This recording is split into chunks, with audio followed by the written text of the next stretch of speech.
Chapter 1. The fog clung to Stockholm harbor like a shroud on that autumn morning in 1623. Isabella Reinhold sat rigid in her carriage as it navigated the crowded docks, her gloved hands folded tightly in her lap. After 2 years at the Danish court, she had returned home with more than memories. Stockholm emerged through the mist. Stone buildings rising above the water, their facades stern against the gray sky. The royal castle stood proudly on its hill. While church spires punctured the low-hanging clouds, Isabella found the sight both comforting and unsettling. The city remained unchanged, but she did not. "We have arrived, my lady," the driver announced, bringing the carriage to a halt before the Reinhold townhouse. Isabella straightened her traveling cloak and took a steadying breath. The door swung open before she could knock. Aunt Margreta stood in the entryway, her thin frame draped in dark wool, gray hair tucked neatly beneath a simple cap. "Isabella!" Margreta exclaimed, embracing her niece with surprising strength. She pulled back, scrutinizing Isabella's face. "You are pale, child. This sudden return from Denmark. Your father would be concerned if he were here." "The sea journey was difficult," Isabella replied, avoiding her aunt's searching gaze. "I simply need rest." Servants bustled around them, carrying trunks and parcels as Margreta led Isabella into the familiar hall. The portraits of Reinhold ancestors gazed down impassively. "Your chambers are prepared. I've had a bath drawn," Margreta said. "We shall speak more at supper." Alone in her bedchamber, Isabella dismissed her maid and stood before the looking-glass. She untied her travel dress, fingers trembling slightly as she placed a hand on her abdomen. Still flat, but not for much longer. Henrik's child grew within her. Henrik Nilsson, the brilliant physician to the Danish king, with his gentle hands and false promises. The following afternoon, Isabella ventured to a modest house in the eastern quarter of the city. The midwife, Fru Bergman, was a discreet woman with sharp eyes and steady hands. "Merely 3 months," she confirmed after her examination. "The child will come in early spring." Isabella calculated quickly. "By March, then?" "Yes. You cannot hide your condition past Christmas." The reality of her situation settled upon Isabella's shoulders like a heavy cloak. She had perhaps 6 weeks before her disgrace became visible to all of Stockholm. 3 days later, Isabella attended a small gathering at the home of Baroness Stenbock. The afternoon passed in tedious conversation until the arrival of Elsa Brahe caused a ripple of whispers. The young woman's belly betrayed her condition, and her unmarried state made her presence scandalous. "She thought Baron Lovenhaupt would marry her," a woman whispered behind her fan. "Now no respectable man will have her." Isabella watched as Elsa stood alone, servants avoiding her eyes as they offered refreshments. When the Baroness herself suggested that perhaps Elsa might be more comfortable elsewhere, Isabella abruptly excused herself, her heart pounding with dread. The next morning brought a welcome distraction in the form of Christina Bielka, Isabella's childhood friend. "You've returned at the perfect time for gossip," Christina declared, settling into a chair by the window. "The entire court speaks of nothing but the Lindbergh scandal." "Lindbergh?" Isabella accepted a cup of tea from the maid. "Not Marcus Lindbergh?" "The very same. He's been accused of unnatural acts with Axel Rosenhain." Christina leaned forward. "They were discovered by Rosenhain's manservant. The king is furious. The Lindberghs have served the crown for generations." After Christina's departure, Isabella retreated to her father's study. As ambassador to the French court, he would not return for months. She rifled through documents until she found information about the Lindbergh family, their lands in Västergötland, their position at court, their ancient lineage.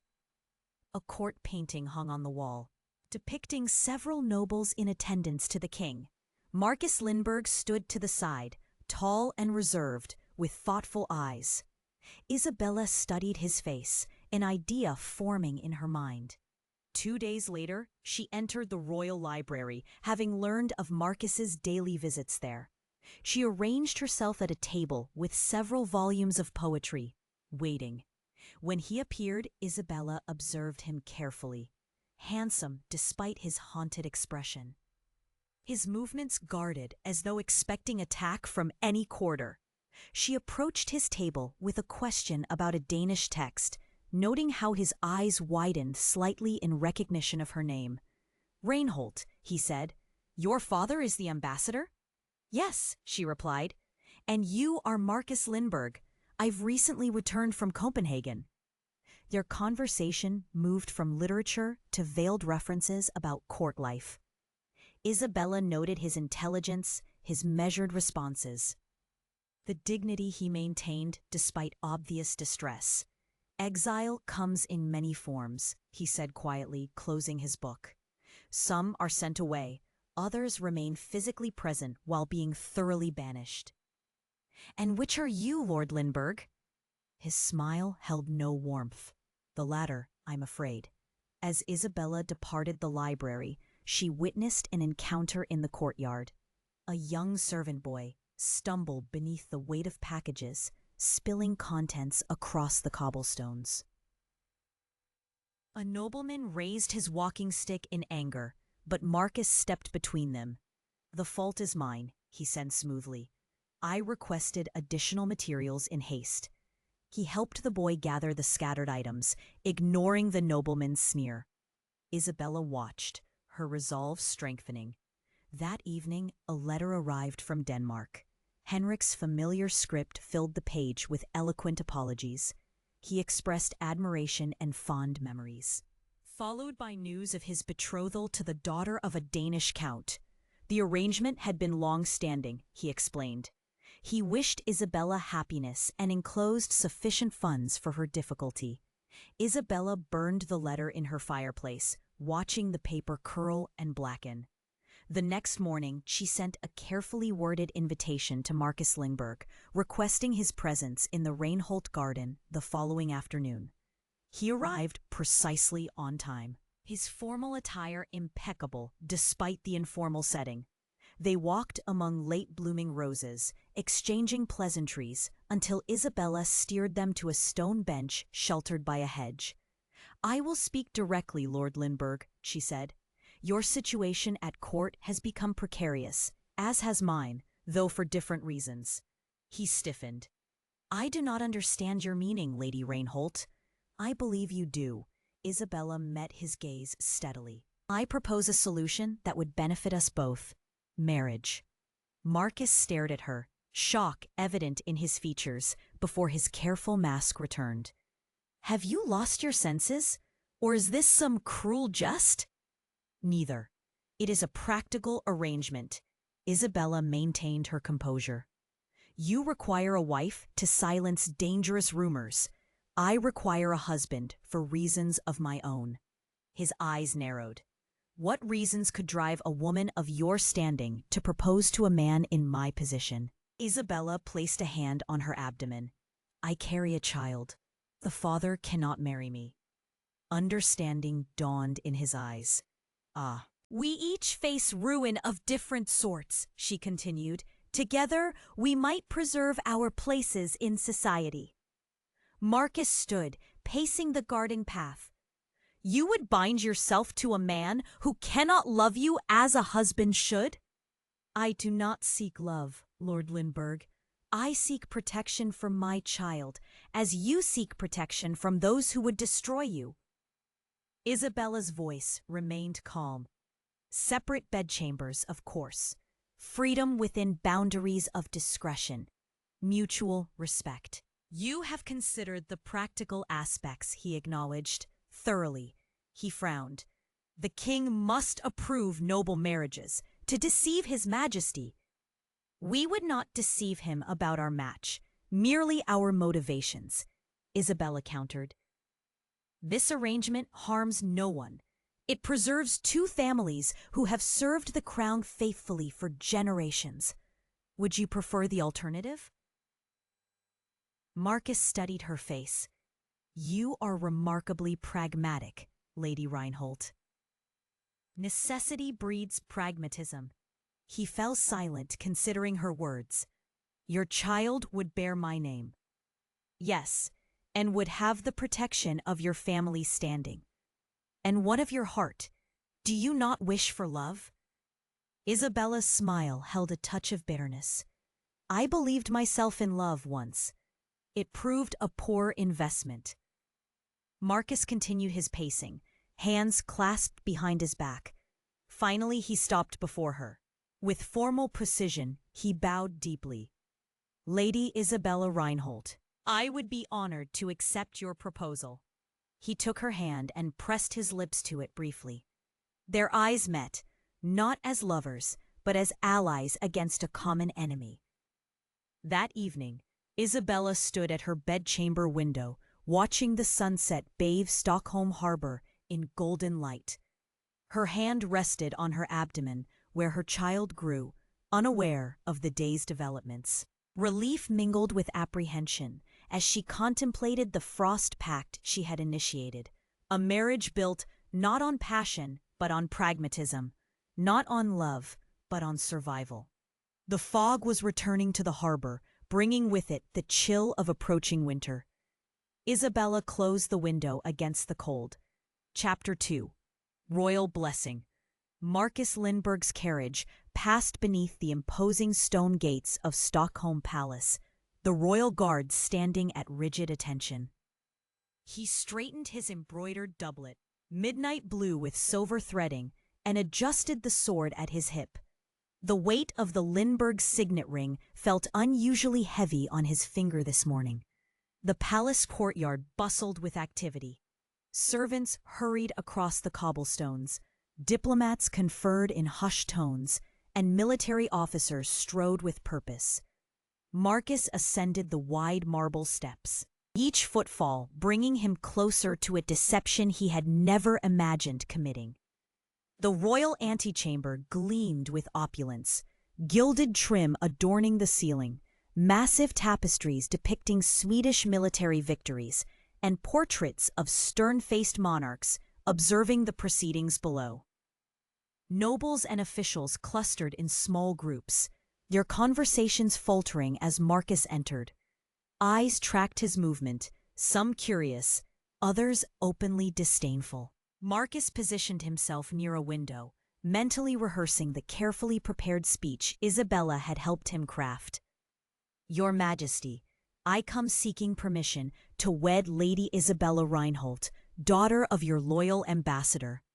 The words felt foreign on his tongue. Not false, precisely, but incomplete.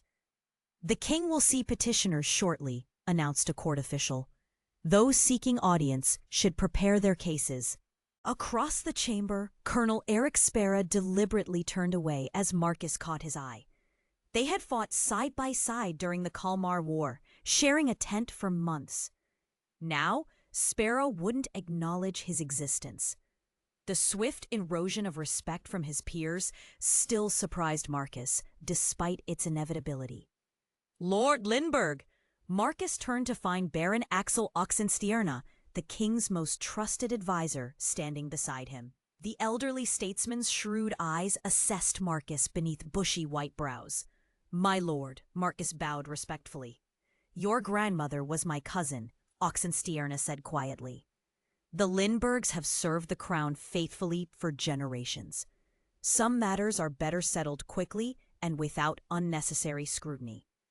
Marcus stared at the older man, surprised by this subtle indication of support.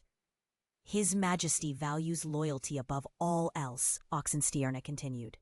Remember that when you speak to him. Before Marcus could respond, trumpets sounded. The massive doors swung open, and King Gustav II Adolf entered the audience chamber. At 29, the king commanded attention. Tall and broad-shouldered, Gustav Adolf moved with the confidence of both a monarch and a military commander.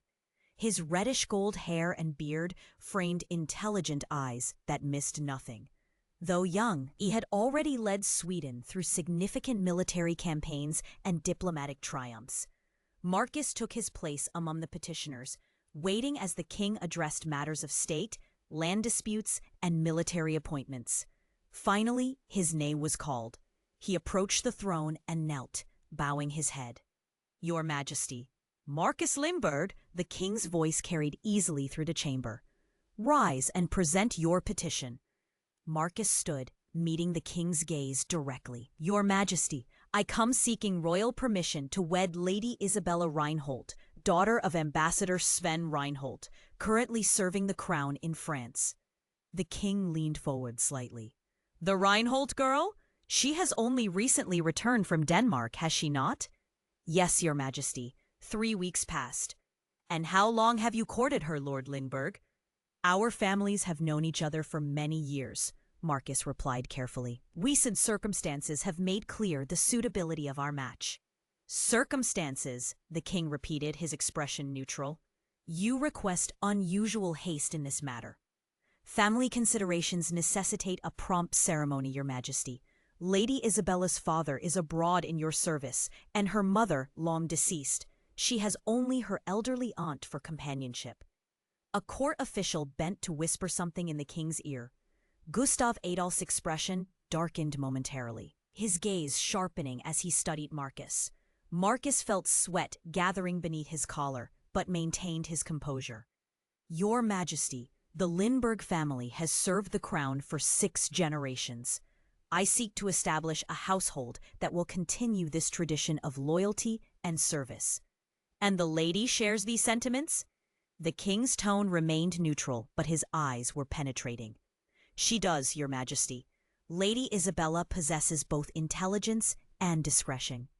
She understands the responsibilities of noble marriage."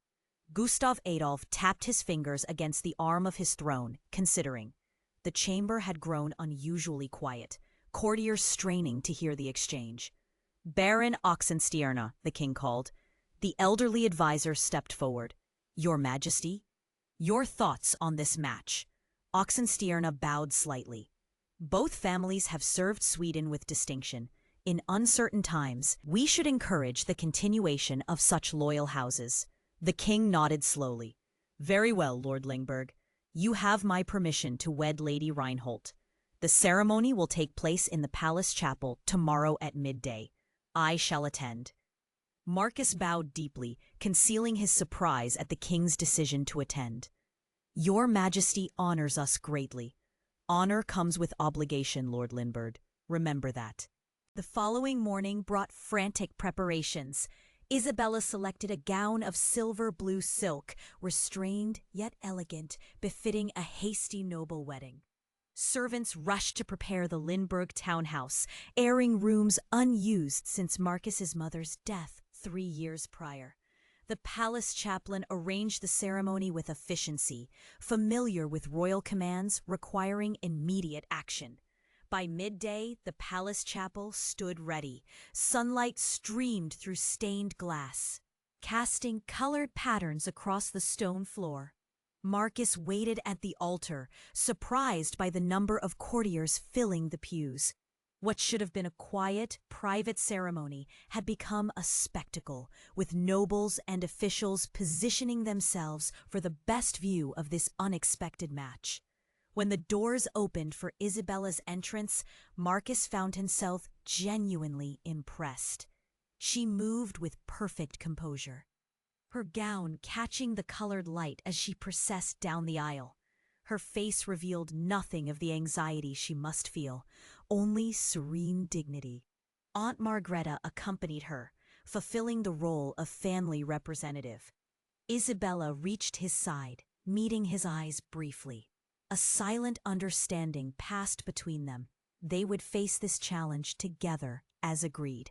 The ceremony proceeded with traditional solemnity. The chaplain emphasized duty, family, and faith rather than love. When Marcus placed the ring on Isabella's finger, he noted her steady hands despite the weight of watchful eyes upon them.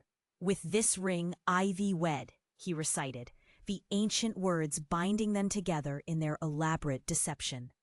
After the final blessing, the king approached. My congratulations to you both. He presented them with a small casket. A wedding gift, silver from the royal mines at Sala. Your Majesty honors us greatly. Isabella curtsied gracefully. I expect great things from this union, Gustav Adolf replied, his gaze moving between them. The strength of Sweden lies in its noble families and their continued loyalty. The reception that followed was small, but lavish, held in one of the palace's staterooms. Courtiers approached to offer congratulations, their words polite while their eyes searched for signs of the truth behind this sudden marriage. Such a expected match. Smiled Countess Stenbock, her eyes sharp. How fortunate you found each other so quickly upon your return from Denmark, Lady Lindbergh. The best matches often arise unexpectedly, Isabella replied smoothly. My father has always spoken highly of the Lindbergh family's service to the crown. Marcus watched her handle each interaction with remarkable grace. She deflected invasive questions, acknowledged congratulations, and maintained the narrative they had constructed with unwavering consistency. As afternoon faded to evening, they finally departed in Marcus's carriage. Once the palace was behind them and they were truly alone for the first time as husband and wife, an awkward silence fell between them. Marcus cleared his throat. You managed the courtiers admirably. As did you, Isabella replied, adjusting her skirts. The king suspects something, I think. Yes, but he has given his blessing nonetheless. Their eyes met, and suddenly the absurdity of their situation overwhelmed them. A quiet laugh escaped Isabella's lips, echoed moments later by Marcus. The tension broke, replaced by nervous, relieved laughter. We are married, Isabella said, shaking her head in wonder. So it seems, Marcus replied, for better or worse. The Lindbergh townhouse awaited them, a handsome 3-story stone building near the palace. Servants lined the entrance hall, bowing as the newlyweds entered. Marcus introduced Isabella to the household staff, watching as she immediately began memorizing names and positions.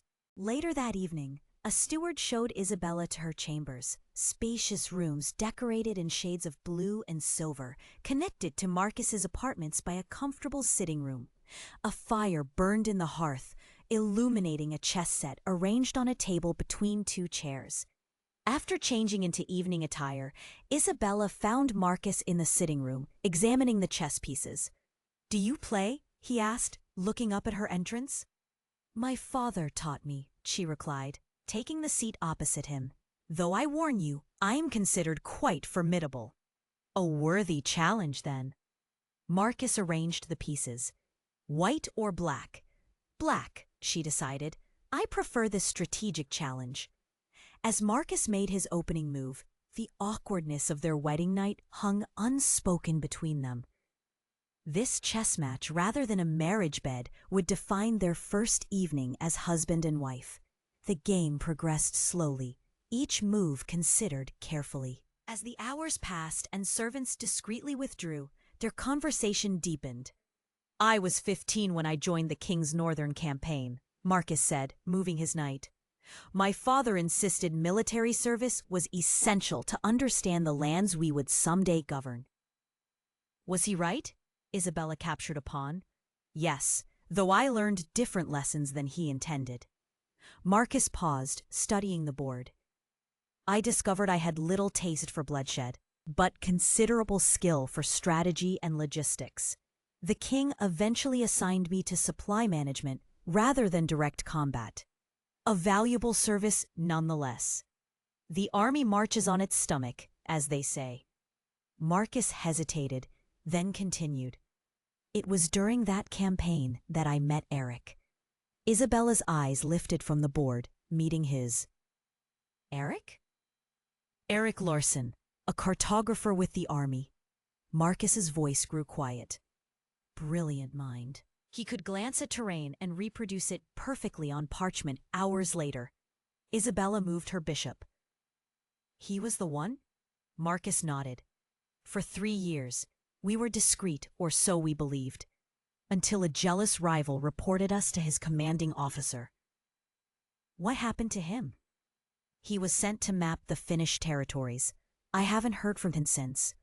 Marcus's hand trembled slightly as he moved his queen. Your move. Isabella studied both the board and her new husband. And now me, with my own inconvenient truth. She placed her hand briefly on her abdomen. Tell me about him, Marcus said. The father. Henrik Nilsson, court physician to the Danish king. Isabella's expression softened momentarily. Brilliant, gentle-handed. He tended me through a fever when I first arrived in Copenhagen. Afterward, we grew close. You loved him? I believed I did. Perhaps I merely loved the idea of him.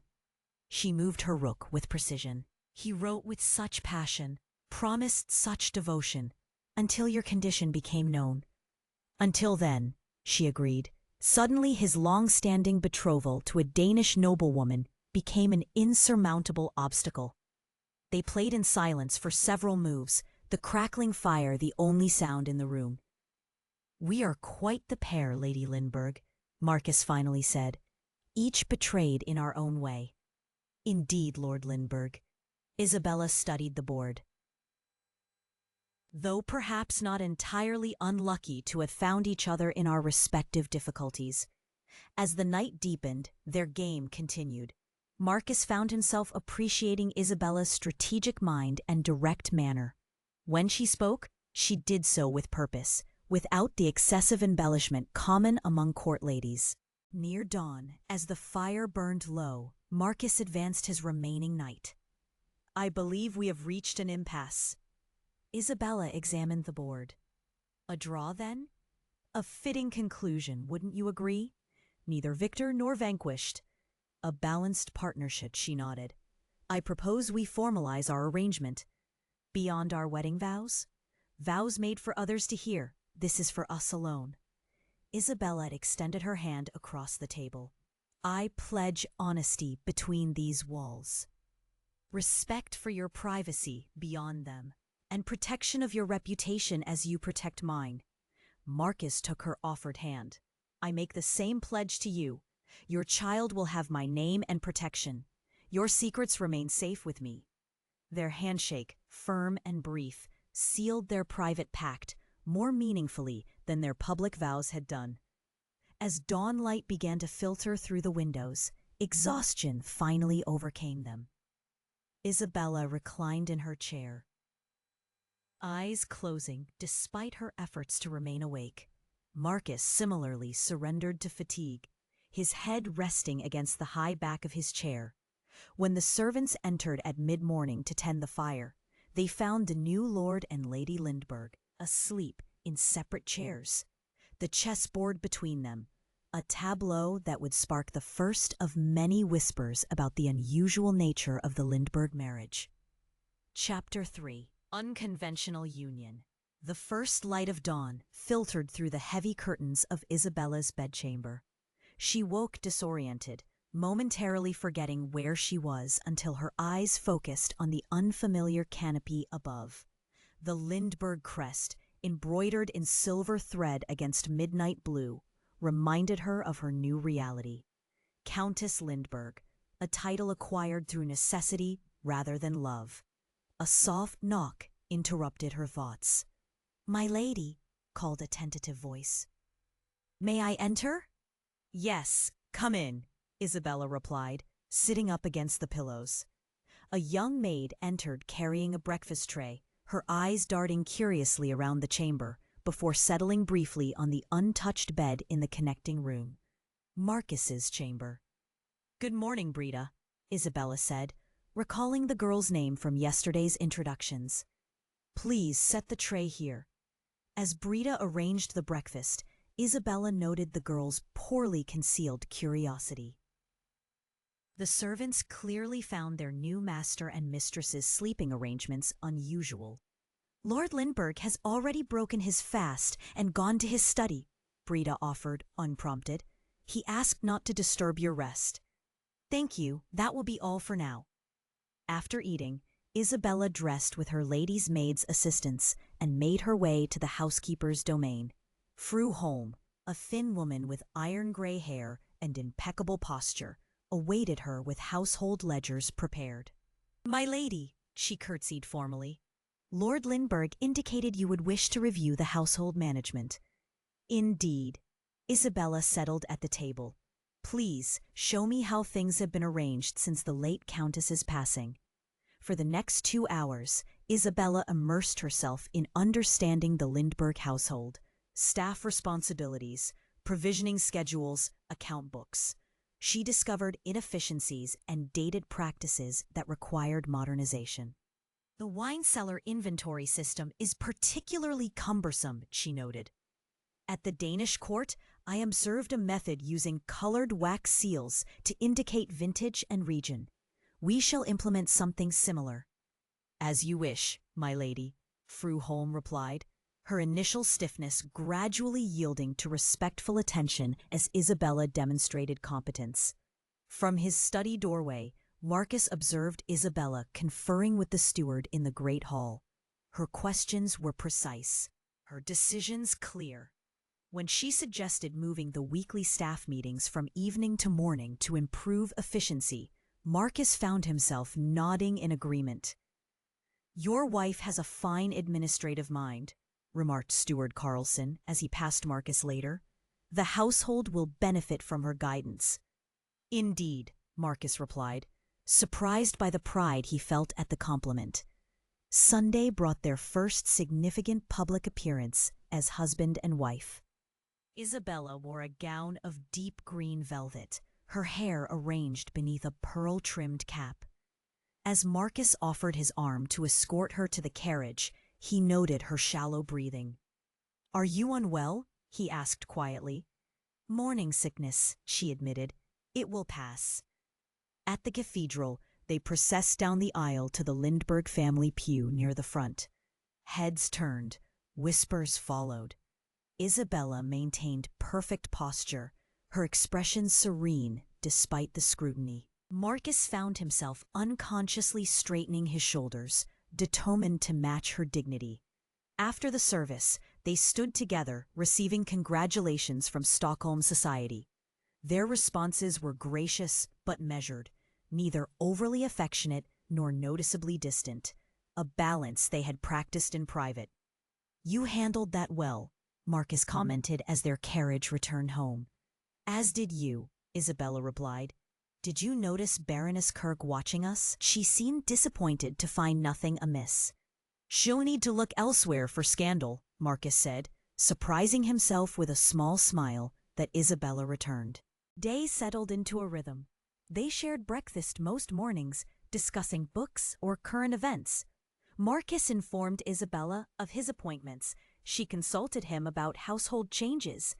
They moved through shared spaces with growing comfort, learning each other's habits and preferences.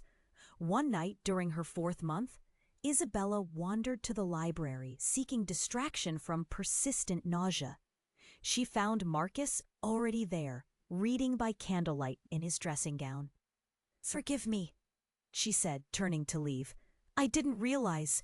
Please, stay, he offered, standing. Are you unwell? The child makes its presence known, she explained, settling into an armchair. What keeps you awake? Dreams, he admitted, not pleasant ones. The Kalmar War left impressions that sometimes resurface. Isabella studied him in the candlelight. You never speak of your military service. Few wish to hear such stories. I would listen, she said simply. Their unplanned midnight conversation flowed more naturally than their scripted public interactions. Marcus described battlefields and strategies.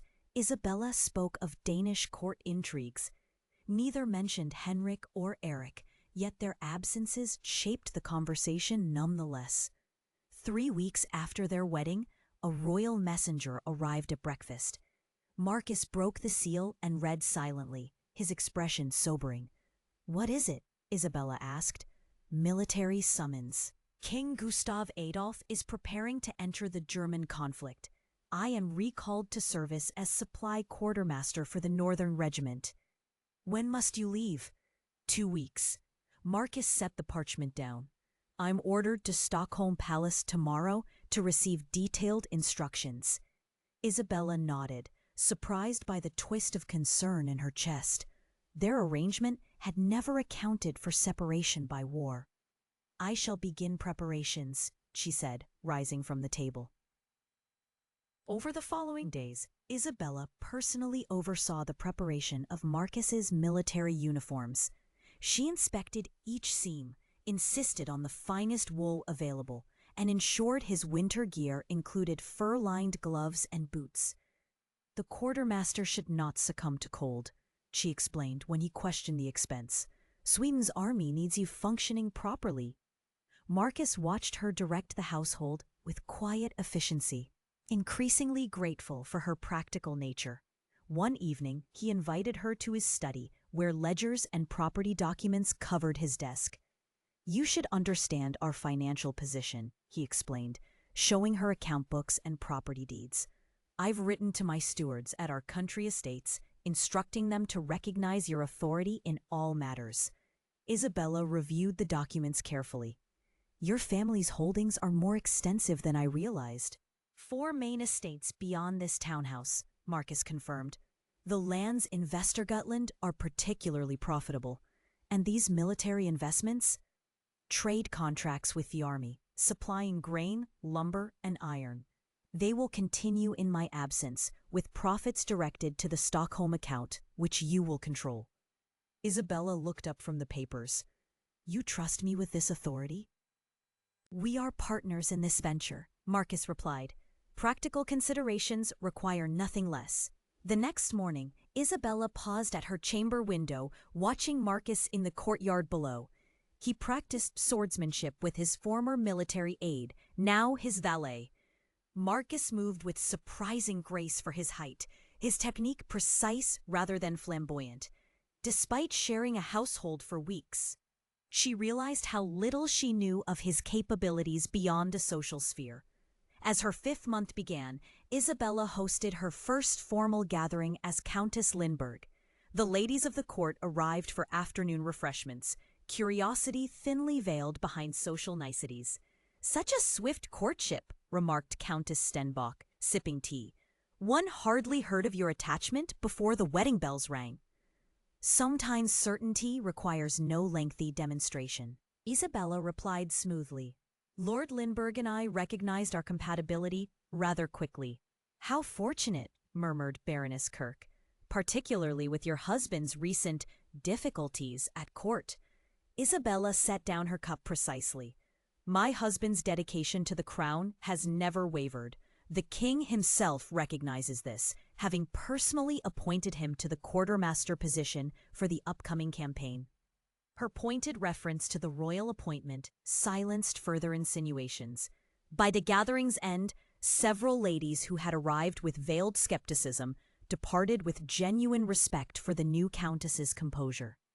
That evening, at a larger social gathering, Isabella overheard whispers about Marcus as she approached a group of courtiers. They say Lindberg's military appointment is merely to remove him from court before the scandal spreads further. The young nobleman was saying, the allegations regarding Rosenhani are entirely without foundation, Isabella interrupted, joining the circle with a pleasant smile. As anyone familiar with my husband's character would attest, the king values Lord Lindberg's organizational abilities highly, as our forces require the best logistical minds for the German campaign. She spoke with such calm certainty that the group shifted uncomfortably. An elderly duchess nodded approvingly. Well said, Countess. I served with Lindberg's father on the king's council. The family's loyalty is beyond question. Later, Marcus found her alone on the terrace. I understand I have you to thank for a spirited defense in my absence. Isabella shrugged lightly. We agreed to protect each other's reputation. I merely fulfilled my part of our bargain. As her pregnancy advanced, Isabella's concerns grew. one evening while reviewing household accounts in the library. She confessed her fears to Marcus. "I worry about managing alone," she admitted, setting down her quill. "The child will come in early spring. If the campaign extends, I will return before your confinement if humanly possible," Marcus promised. "I've already requested leave for March. The king has provisionally approved, pending military developments." Isabella nodded, surprised by the relief his words brought. Their presentation at court as a married couple came shortly before Marcus's departure. Isabella wore the Lindbergh family sapphires, deep blue stones set in silver that complemented her gray silk gown. They moved through the formal reception with practiced coordination, accepting congratulations from those who had not attended their hasty wedding. King Gustav Adolf watched them from his dais, his expression revealing nothing. When they approached to pay their respects, his greeting was cordial but measured. "Lord Lindbergh, I trust you are prepared for your military duties." "Yes, Your Majesty. All arrangements are complete." "And you, Lady Lindbergh, are you prepared for your husband's absence?" Isabella curtsied gracefully. "I shall maintain the Lindbergh household and interests with diligence, Your Majesty, while praying for Sweden's victory and my husband's safe return." The king nodded approvingly. "Admirably stated. Sweden requires strong women as well as brave men in wartime." That evening, Marcus presented Isabella with a velvet box containing the sapphire necklace she had worn to court. "These should remain with you," he said formally. "They belonged to my mother and grandmother before her. They mark your position as Countess Lindbergh." Isabella accepted the jewelry with appropriate gratitude, understanding its significance extended beyond personal adornment. The sapphires represented legitimacy, visible proof of her acceptance into the Lindbergh lineage. The following day, Isabella discovered a beautiful writing desk had been installed in her sitting room, a compact masterpiece of polished oak with hidden compartments and a supply of fine paper and ink. "For our correspondence," Marcus explained when she thanked him. "Regular communication will be important during our separation." He proceeded to teach her about military communication protocols, which phrases indicated censorship, how to interpret vague references to troop movements, what details could be safely included in her replies. "Write nothing of court politics or rumors," he advised. "Letters to military camps are often read by multiple eyes." As the departure date approached, servants packed Marcus's campaign trunks according to his specifications. When he was called away to a final military briefing, Isabella secretly added several items: his preferred sleeping robe, 3 books from his bedside table, a warming draught prepared by her Danish lady's maid for cold nights, and 7 sealed letters labeled with dates spaced throughout his expected absence. "He is not to open them before the marked dates," she instructed his valet. "Each contains news and observations that might bring a touch of home to his camp." Marcus spent his final day in Stockholm visiting his lawyer, returning with documents requiring Isabella's signature. "I've updated my will," he explained. "Should the worst occur, you and the child will inherit everything. The king has acknowledged the child as my legal heir regardless of birth date." Isabella stared at him, understanding the significance of this protection. "Thank you," she said simply. "This generosity exceeds our agreement." "The agreement evolves as circumstances require," he replied. "We are allies now, not merely convenient partners." On the eve of his departure, they shared wine in the library, seated in the same chairs where they had played chess on their wedding night. The fire crackled, casting warm light over the bookshelves. "What will you do when this war concludes?" Isabella asked, studying her wine. "Return to estate management, I suppose. The northern properties require attention." Marcus swirled his glass thoughtfully. "And you, after the child comes?" "Establish a proper nursery. Perhaps visit my father in France once travel becomes safer." She hesitated.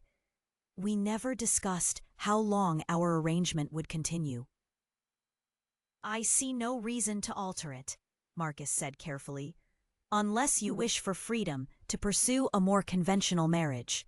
Isabella shook her head. This arrangement serves us both well. Conventional marriage held little appeal even before Henrik's betrayal. Then we continue as we are, allies in a world that might otherwise destroy us separately. Marcus raised his glass. To pragmatism. To pragmatism, she echoed, though something in her expression suggested the sentiment no longer fully defined her feelings about their union. The morning of departure dawned clear and cold. Marcus gathered the household staff in the great hall, resplendent in his military uniform with the Lindbergh colors prominently displayed. In my absence, the Countess speaks with my voice and authority, he announced formally. Her decisions regarding household, business, and family matters are to be obeyed without question. She carries not only my name, but my complete trust. Isabella stood beside him, conscious of the significance of this public transfer of authority. The staff bowed or curtsied, acknowledging her position. As the first light touched the cobblestones outside, Marcus prepared to join his waiting escort. Isabella approached him in the entrance hall, holding a small package. For your journey, she said. Handing him a carefully embroidered handkerchief, Marcus unfolded it to find their family crests intertwined with silver thread, the Lindbergh wolf alongside the Reinhold falcon. You made this? He asked, surprised. I have some skill with a needle, she replied. The design seemed appropriate for our partnership. Marcus carefully tucked the handkerchief inside his uniform. I shall carry it with honor. He hesitated, then took her hand formally. Take care of yourself and the child. Write when you can. And you, be cautious. Sweden needs its quartermasters alive, not martyred through reckless heroism. He smiled slightly at her practical concern. I promise to exercise appropriate caution. No passionate embrace marked their parting, no tearful declarations. Instead, Marcus bowed over her hand. And Isabella curtsied in response, the formal gestures somehow containing more genuine sentiment than conventional romantic farewells. Isabella climbed the stairs to the highest window in the house, watching as Marcus mounted his horse and took his place at the head of his small retinue. As they rode through the gates and toward the harbor where ships waited to carry them to the German coast, her hand drifted unconsciously to her abdomen, where her child, now noticeably present, stirred beneath her gown. Her expression, unobserved by household staff or society, revealed more emotion than she had intended to invest in this pragmatic alliance. 6 weeks ago, Marcus Lindbergh had been a solution to a problem. Now, watching him disappear from view, Isabella was forced to acknowledge that somewhere in their unconventional union, genuine attachment had taken root. Chapter 4: Family Legacies. Isabella's carriage creaked over the frost-hardened road, advancing steadily northward through increasingly wild countryside. 6 weeks had passed since Marcus's departure, and her growing condition prompted this journey to her mother's ancestral home in Finnish territory. Outside the window, late autumn had stripped the birches bare, while pine forests stood dark against the gray sky, dusted with the first snow of the season. She withdrew Marcus's latest letter from her travel case. His formal sentences reported military movements and supply challenges, but in the margins, written in their private cipher, more personal observations appeared, descriptions of the German countryside, humorous accounts of his aide's attempts to cook, quiet concerns about her health. Isabella traced these hidden words with her fingertip, surprised by how much she anticipated each communication. "We approach the border, my lady," her driver called. The landscape gradually transformed as they entered Finnish territory. Villages became sparser, buildings constructed with different techniques, logs fitted together with precise craftsmanship rather than the stone construction common in Sweden. Road signs appeared in both Swedish and Finnish, the latter language awakening childhood memories of her mother's soft voice singing lullabies in her native tongue. Late afternoon brought their first glimpse of the Reinhold ancestral estate, Kilnakoti, Cold Home in Finnish. The sprawling wooden manor emerged from dense pine forest, its multiple wings and peaked roofs combining Swedish architectural elegance with rugged Finnish sensibilities. Smoke rose from several chimneys against the darkening sky. The carriage had barely stopped when the main doors opened. An elderly woman stood framed in the entrance, straight-backed despite her years, silver hair braided elaborately around her head. Behind her clustered several figures, men of varying ages but similar build, tall and broad-shouldered, with the distinctive Reinhold coloring, dark hair, and unusually light eyes. "Grandmother," Isabella called, descending carefully from the carriage. "Isabella Kolta," Carina Reinhold replied, using the Finnish endearment as she embraced her granddaughter. She stepped back, assessing Isabella with keen eyes that missed nothing. "You have been too long away." Introductions followed. Cousins Mikhail, Eric, Johan, and Lars, sons of Isabella's mother's brothers, bowed respectfully. Aunt Helmi, her mother's sister, embraced Isabella with surprising strength for her slender frame. "Come inside," Grandmother Carina commanded. "The night brings frost."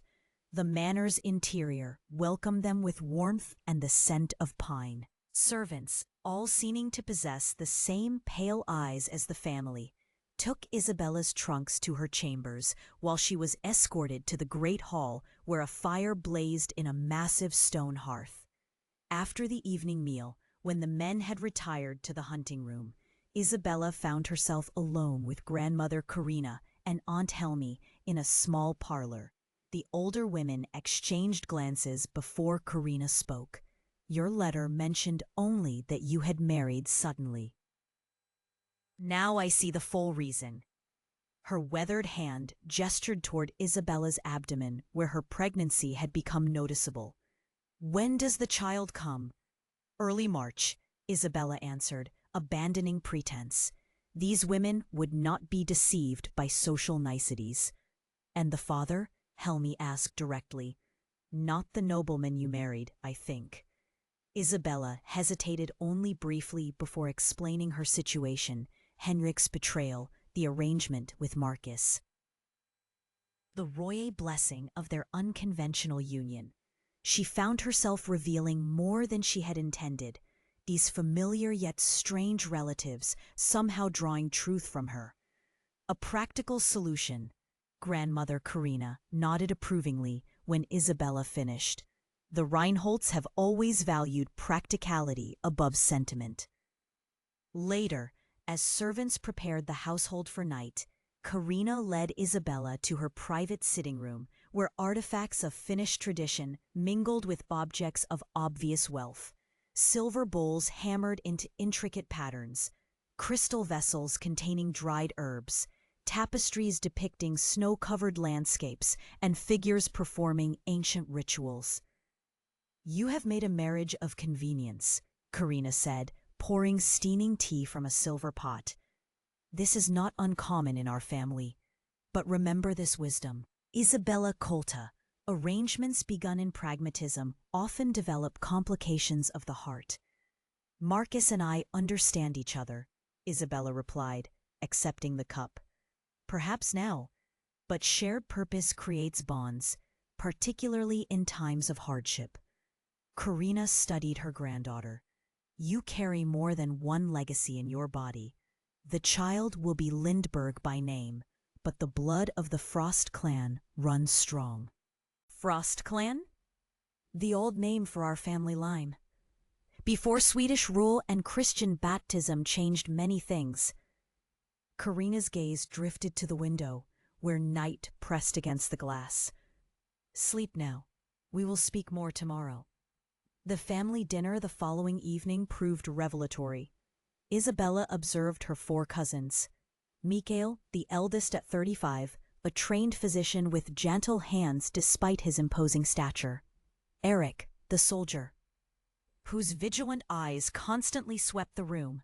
Johann, the scholar, slender compared to his brothers, but with the same intensity.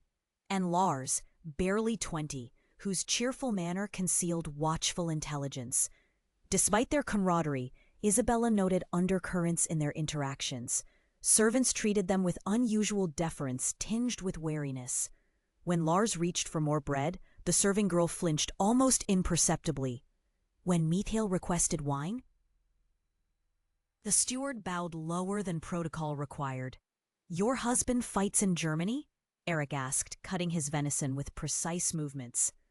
"He serves as quartermaster for the Northern Regiment," Isabella confirmed. "A Lindbergh," Johann mused. "Ancient lineage. They joined with the Vasa dynasty during the liberation from Danish rule, notable for military service and land management." "You've researched my husband's family?" Isabella asked, surprised. "I research all old families." Johann replied simply, "Bloodlines fascinate me." That night, strange singing woke Isabella from sleep. The melodies seemed to rise from the forest itself, haunting notes in a language older than any she knew. Approaching her window, she glimpsed movement at the forest edge. Grandmother Karina and Aunt Helmi stood in the moonlight, arms raised, their voices blending with others unseen as they performed sung ritual beside a small fire.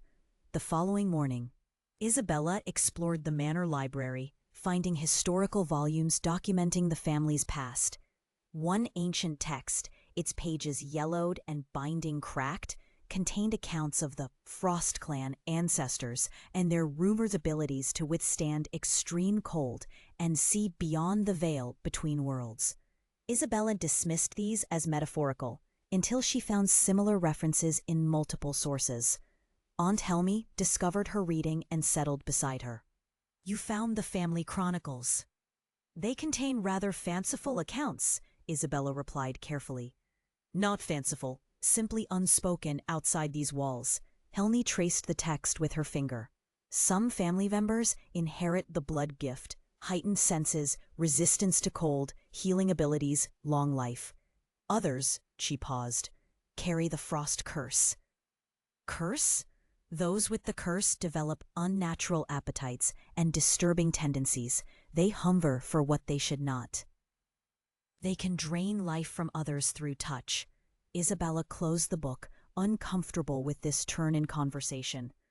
"Surely these are old superstitions." Helmi's pale eyes examined Isabella. "Your mother never spoke of these things?" "She died when I was 8. I remember little except her kindness. Karina sent her to Sweden, hoping to dilute the bloodline. The Swedish Reinholds carry less of the old blood." Helmi sighed. "Come, there are things you should see." They proceeded to a locked storeroom in the manor's east wing. Inside, Isabella discovered strange family heirlooms. A ceremonial dagger made of crystal that felt unexpectedly warm to touch. Scrolls and script she couldn't decipher. Flowers preserved for what must have been centuries in a clear substance that resembled ice but didn't melt in her hand. "These belong to our ancestors who first settled these forests," Helmi explained. "When the Christians came, such items were hidden. Some were destroyed, but our family preserved what we could." That night, Isabella dreamed vividly of children playing in deep snow, their laughter crystallizing in the frozen air.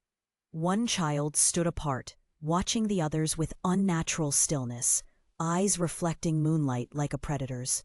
In the dream, Isabella tried to approach this solitary child, but each step toward it became increasingly difficult, as though wading through freezing water. She woke gasping, her hands protectively cradling her abdomen. Morning brought intensified pregnancy sickness. Grandmother Karina appeared with herbal preparations, helping Isabella sip bitter tea while recounting stories of other powerful women in their bloodline. Your great-grandmother Anakin could predict storms 3 days before they arrived. Your mother could ease pain with her touch. The women of our line carry the strongest gifts when they appear.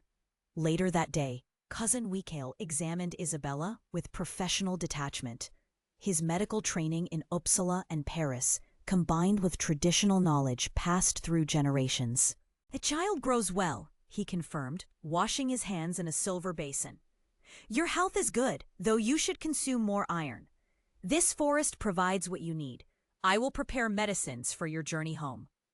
Despite his imposing physicality, towering height, and unusual strength evident in his movements, Mikhail's manner remained gentle. "May I?" he asked, before placing his hand briefly on her abdomen.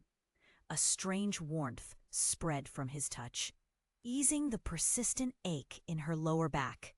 The following morning, Eric proposed a sleigh expedition through family lands. Wrapped in furs against the cold, Isabella joined him as two white horses pulled them along forest paths. Eric pointed out boundary markers and explained their unusual legal protections. "These lands have belonged to our family since before written records," he explained.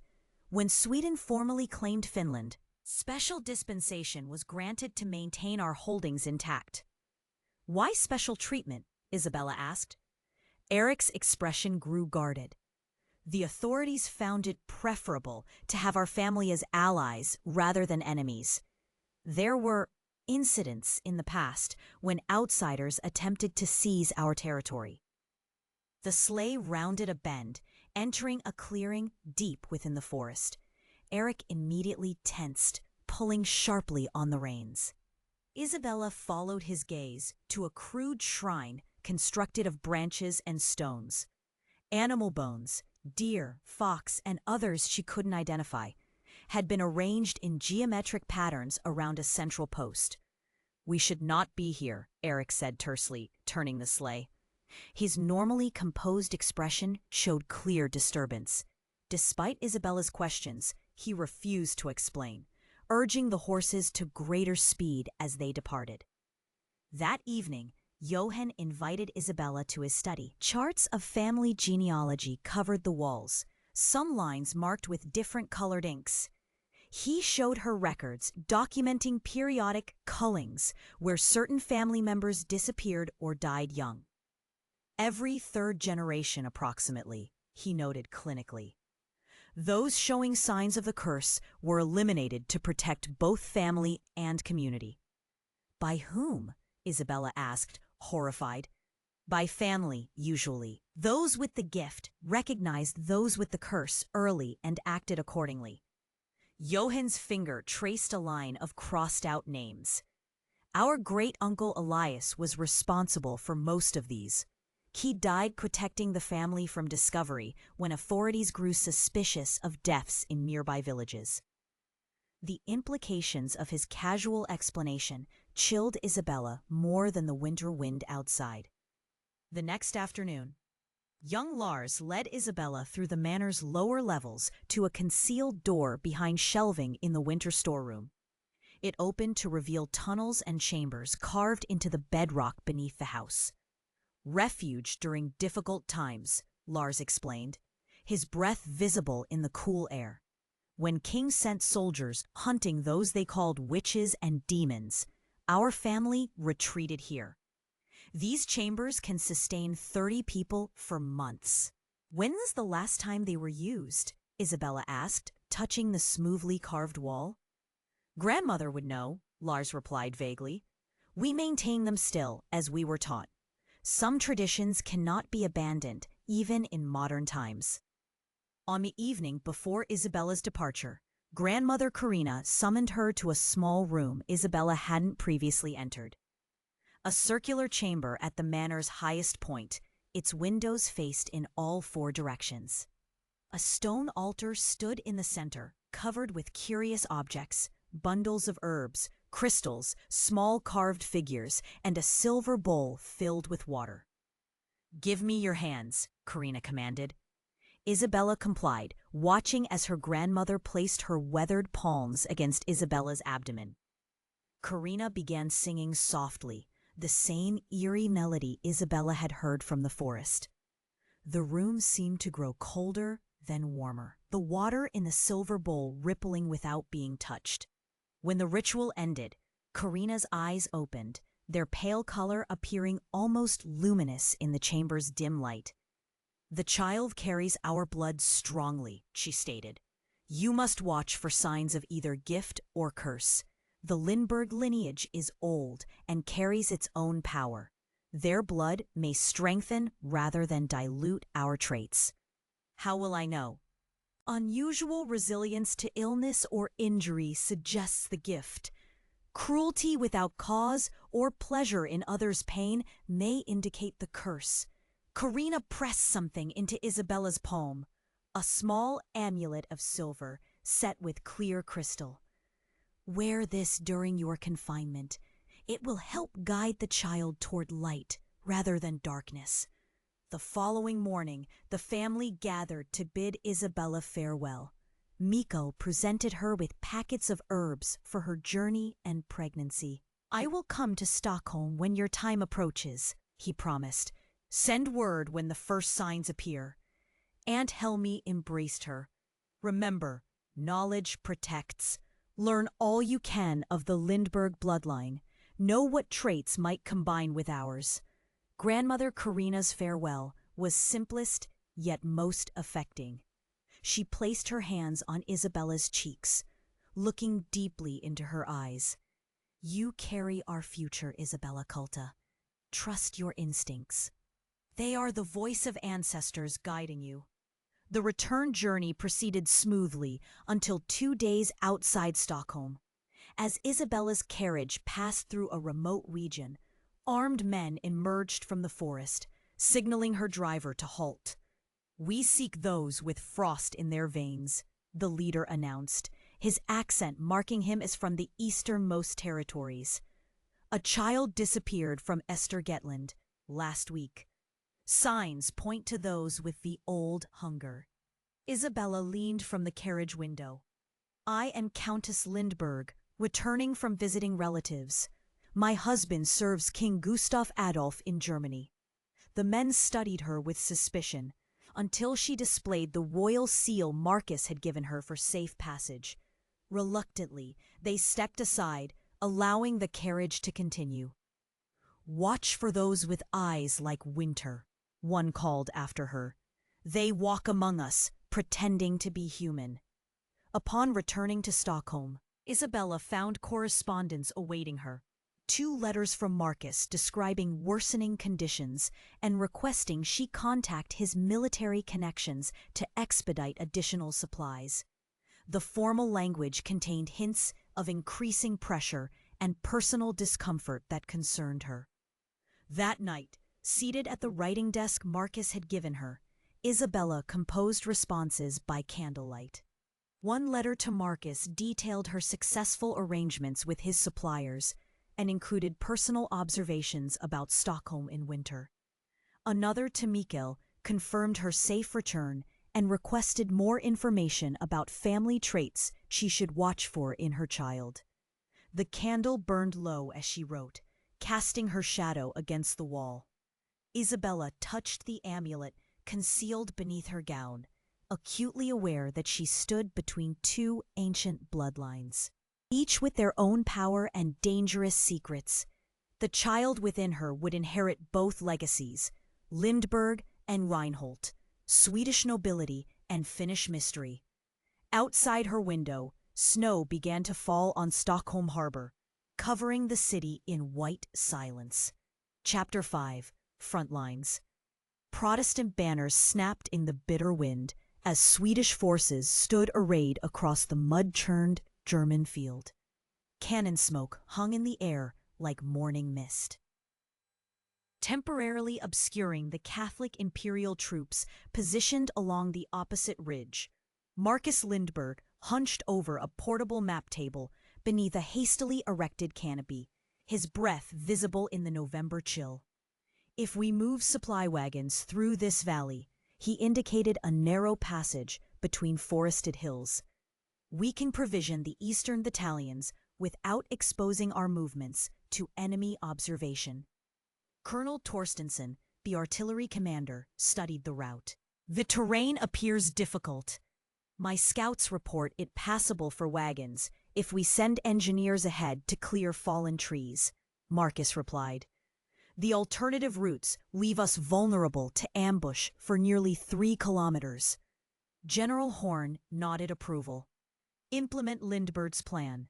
We cannot afford to lose more supplies to Imperial raiders. As the officers dispersed to their units, Marcus surveyed the assembled troops. 3 months in Germany had transformed the army. Bright uniforms had darkened with mud and blood. Eager faces had hardened into veterans' masks. His own hands bore calluses, not from swordsmanship, but from endless writing of inventories and requisition orders. His gaze halted on 3 men standing among the Finnish volunteer regiment.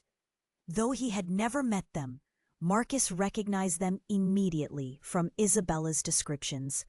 Tall men with similar features, dark hair, and unusually pale eyes that seemed to reflect the winter light. The Reinhold cousins. The tallest, presumably Eric the soldier, stood with the confident posture of an experienced fighter. Beside him, the more slender Johann appeared to be transcribing something in a small notebook despite the imminent battle. The youngest, Lars, scanned the sky with unusual intensity as though reading the clouds. Marcus deliberately turned away. Isabella's letter had mentioned her Finnish relatives might join the Swedish forces, but he hadn't expected to encounter them so directly. Their presence complicated his carefully maintained balance between his public and private selves. Later, while overseeing meal distribution to forward units, Marcus sensed someone approaching from behind. Lord Lindbergh, a deep voice addressed him in slightly accented Swedish. The men speak highly of your efficiency. Marcus turned to find Eric Reinhold regarding him with evaluating eyes. I ensure they receive what they need to fight effectively, Marcus answered. You are with the Finnish volunteers? Captain Eric Reinhold. He offered a formal bow rather than a handshake. My brothers and I arrived with the reinforcements from Stockholm last week.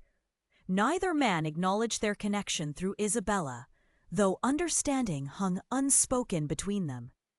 Your men performed admirably in yesterday's skirmish, Marcus noted professionally. We are accustomed to harsh conditions. Eric's pale eyes assessed Marcus with unsettling directness. As I understand, you are as well, Lord Lindbergh. The double meaning was clear. Marcus maintained his composure. One adapts to circumstances as necessary, Captain Reinhold.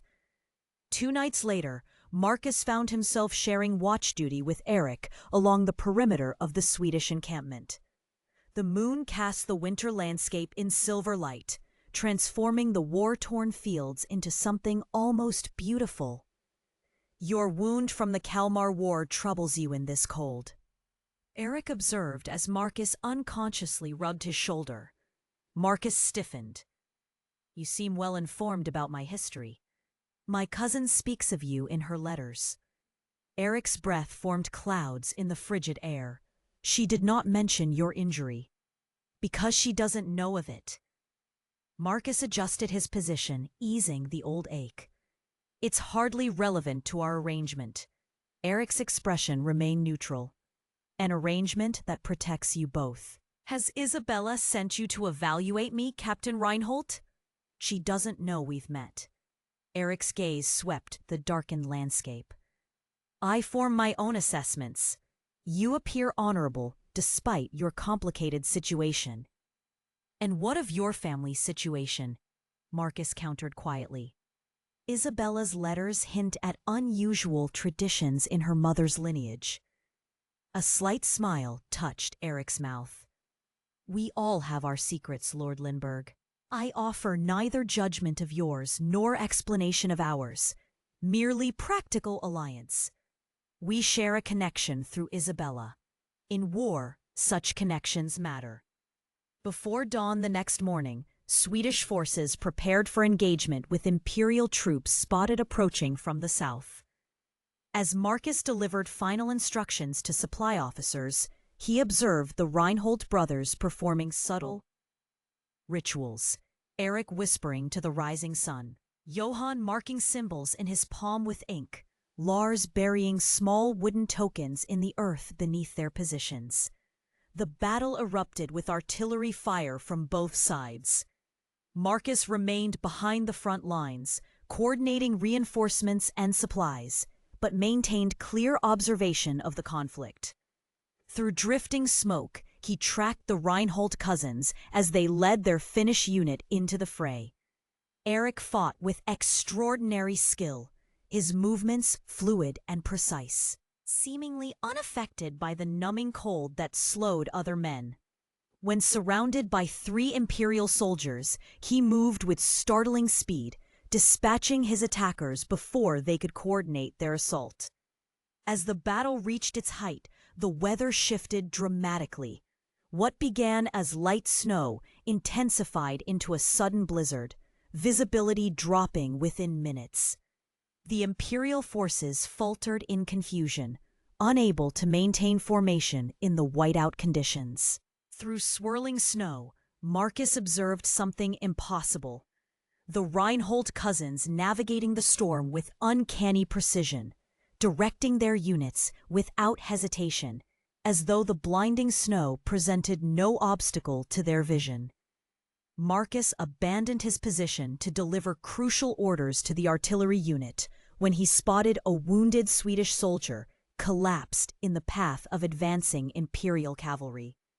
Without thinking, he rushed forward, dragging the man toward cover. Pain exploded in his thigh as a musket ball found its mark. Marcus fell backward into the snow, warm blood spreading beneath him, staining the white ground crimson. Consciousness faded in and out. Cold seeped into his body. Snowflakes melted against his face. Death seemed certain until a figure materialized from the blizzard. Johann Reinhold, kneeling beside him, applying pressure to the wound with surprising strength. "Remain still, Lindbergh," Johann commanded. "My brother comes." The field hospital presented a grim tableau. Rows of wounded men lying on blood-stained blankets, surgeons working by lantern light, the air thick with the stench of cauterized flesh and death. Marcus drifted between consciousness and delirium as fever claimed him despite the surgeon's immediate attention to his wound. In his fever dreams, faces blurred and merged. Eric's stern expression became Henrik Nilsson, his former lover, looking at him with disappointment. Isabella appeared wearing her wedding gown, walking through snow-covered forests, calling his name.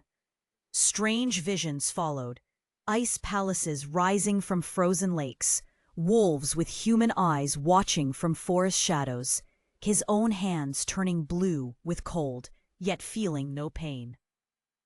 His fever rises, a distant voice observed. Infection spreads despite the poultice. The wound itself is clean, but something in his blood fights the treatment. Marcus tried to speak, but could not form words. The canvas ceiling of the medical tent rippled like water above him. On the 3rd day, through the haze of fever, a new presence registered beside his cot. A tall figure with familiar features, yet unfamiliar bearing. Broader than Johann, with hands that radiated unusual warmth when they touched his forehead. "Mikael Reinhold," the man introduced himself when Marcus's eyes briefly focused. "Isabella's eldest cousin. I've come from Stockholm to serve as physician for the northern regiments." "How?" Marcus managed. "News travels quickly among our family," Mikael replied simply. "Your wound requires specialized attention."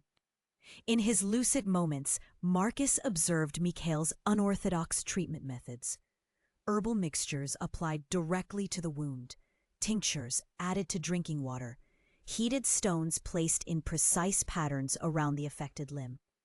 The regimental surgeon watched with skepticism that gradually transformed to grudging respect as Marcus's fever began to subside. "Your medicines are effective," Marcus noted weakly as clarity returned. Where did you study? Uppsala and Paris formally, Mikhail replied, changing the dressing with practiced hands. But my grandmother taught me our family's traditional methods. Some remedies are passed down rather than written in medical texts. As Marcus's strength gradually returned, Mikhail shared stories of Isabella's childhood visits to Finland, her determination to ice fish despite being too small to break the frozen surface, her quick mastery of Finnish despite limited exposure to the language. She possesses the family's resilience, Mikhail observed, though living in Sweden has diluted some traits. What traits? Marcus asked, alert to the undercurrent in Mikhail's words. Adaptability, Mikhail replied after a slight pause. The northern blood responds to challenges differently. Despite his weakened state, Marcus maintained his military responsibilities. Johan served as his secretary, transcribing supply reports and tactical assessments as Marcus dictated from his sickbed. Though still feverish, his mind remained sharp, identifying logistical gaps and potential vulnerabilities in the Swedish position. When strong enough to hold a quill, Marcus composed a letter to Isabella.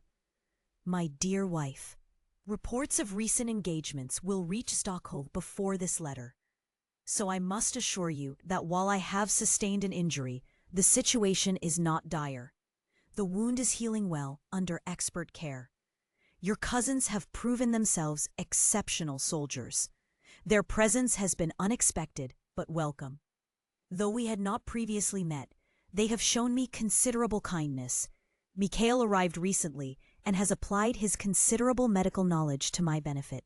The winter campaign progresses favorably for Swedish forces, though conditions remain challenging. I think often of Stockholm's more civilized comforts, particularly our chess matches in the evening hours. Please continue managing the estate affairs as you have done. The northern properties may require attention as winter deepens.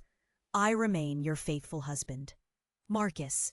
Between the lines lay coded reassurances that her family protected him and shared knowledge of their unusual arrangement. As December arrived with deeper cold, Mikhail delivered his medical assessment privately. The wound heals cleanly now, but damage to the nerves and muscle remains extensive. You will walk again, but not without difficulty. A full return to military activity seems unlikely. Marcus absorbed this news silently, staring at the canvas wall. The implications extended beyond his military career. His entire identity had been built around service and physical capability. I've sent for specialized equipment from Stockholm, Mikhail continued.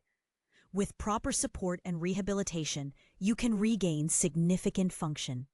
During long recovery nights, when pain prevented sleep, Johan often sat with Marcus, their conversations ranging from military strategy to philosophy. As Christmas approached, their discussion turned to faith and fate. Do you believe in predestination, Lord Lindbergh? Johan asked, his scholar's mind always probing. That our paths are determined before birth? I've seen too much chaos in battle to believe in a predetermined plan, Marcus replied, though I respect those who find comfort in such certainty. Our family traditions speak of bloodlines carrying destiny, Johan said carefully. Gifts or curses passed through generations, shaping lives regardless of individual choice. Isabella mentioned something similar, Marcus admitted, though I attributed it to folk superstitions common in remote regions. Some superstitions contain kernels of truth, Johan remarked. Our ancestors understood certain realities through metaphor that modern education dismisses too readily. Before Marcus could respond, Colonel Torstensen entered the medical tent, accompanied by 2 staff officers. They presented Marcus with a formal commendation for bravery, praising his actions that saved a young soldier's life. Your service has been exemplary, Lord Lindbergh, Torstensen stated. Once recovered, your organizational skills would be valuable at headquarters in Stockholm rather than in field conditions. The subtle suggestion was clear. His active service career had concluded. Marcus accepted the commendation with appropriate gratitude, concealing his inner turmoil. After the officers departed, Eric arrived with reports from recent diplomatic exchanges. The French ambassador hints at formal alliance with Sweden by spring, he informed Marcus. Danish neutrality remains uncertain. Court factions in Stockholm debate continued German involvement versus focus on Baltic security. Marcus appreciated Eric's detailed political analysis. You seem well informed of matters beyond military operations. Information is valuable currency, Eric replied. Our family maintains connections in several courts. Understanding political currents helps navigate dangerous waters. A week later, Marcus accompanied a scouting party, insisting on leaving his sickbed despite Mikhail's objections. Supported by a walking staff, he observed from a hillside as Lars Reinhold led men through valley approaches to assess enemy positions. When an Imperial patrol unexpectedly appeared, threatening to discover their presence, Lars stepped away from the group. Marcus watched in confusion as the young man raised his hands toward the sky, whispering words carried away by the wind. Localized fog rolled through the valley, obscuring the Swedish scouts from enemy view. That evening, Marcus questioned Johann about the incident. The weather changes quickly in these hills, Johann replied evasively. Not that quickly, Marcus countered, and not in such a specific area. Johann studied him thoughtfully. Some family traits defy rational explanation, Lord Lindbergh. I suspect Isabella has mentioned certain abilities in her mother's lineage. Vaguely, Marcus admitted. I attributed them to metaphor and folklore. Sometimes metaphor is the only language available for truth too strange for direct expression. Johann closed his notebook. The world contains more mysteries than philosophy acknowledges. Marcus's recovery suffered a significant setback when infection returned, the wound reopening during a fever spike that left him delirious. The regimental surgeon recommended amputation to prevent spreading corruption. There is another option, Mikhail argued, but it involves methods your medical training would consider unorthodox. Save the leg or take it, the surgeon replied wearily. But decide quickly, he hasn't much time. That night, through fever haze, Marcus became aware of all three Reinhold cousins gathered around his cot.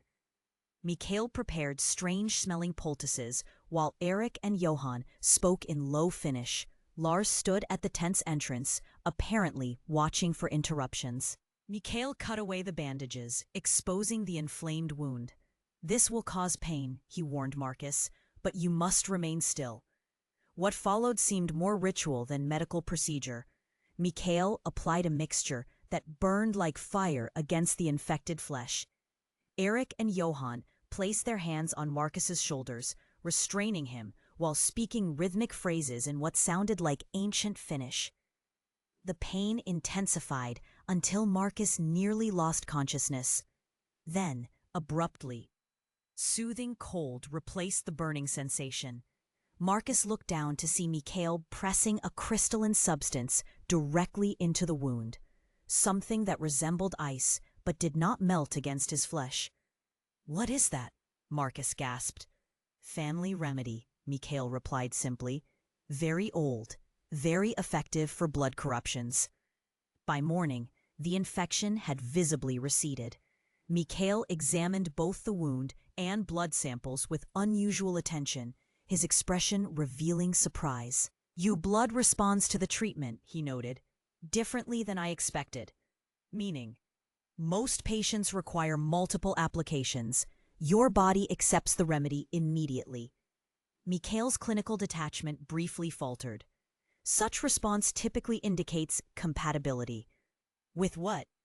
With the elements of my family's traditional medicine. Mikhail studied Marcus with new interest. Your family originates from northern Sweden, correct? My father's line comes from Norrland originally, yes? Interesting. Mikhail made notes in his medical journal. There are ancient bloodlines in the far north that share certain traits with my mother's family. Distant cousins, one might say, from before recorded history. Marcus dismissed this as the fevered imaginings of illness until Mikhail added casually, "Have you always been resistant to cold? More comfortable in winter than summer, perhaps?" The question struck uncomfortably close to a truth Marcus had never examined: his lifelong preference for cold weather, his ability to function in winter conditions that left others incapacitated. 2 weeks later, with Mikhail's continued treatment, Marcus managed to stand briefly. Supported by a specially designed walking staff, he made his way to the medical tent's entrance, looking out across the snow-covered battlefield beyond. Imperial forces had withdrawn following the latest Swedish victory, leaving a deceptively peaceful landscape. Yet Marcus saw it with new eyes, recognizing that his future had irrevocably changed. His military career was effectively over. His understanding of the world, and particularly his unexpected family connections through Isabella, had been profoundly altered. The Reinhold cousins stood nearby, conferring in their native language.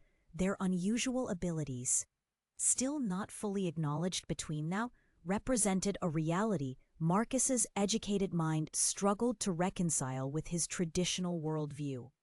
Most unsettling was Mikhail's implication about Marcus's own bloodline, suggesting connections to ancient northern peoples that might explain his affinity for Isabella's family's remedies. If true, it meant the arranged marriage to Isabella represented not merely a convenient solution to their respective problems, but something deeper, as though fate or ancestry had drawn them together for purposes not yet revealed.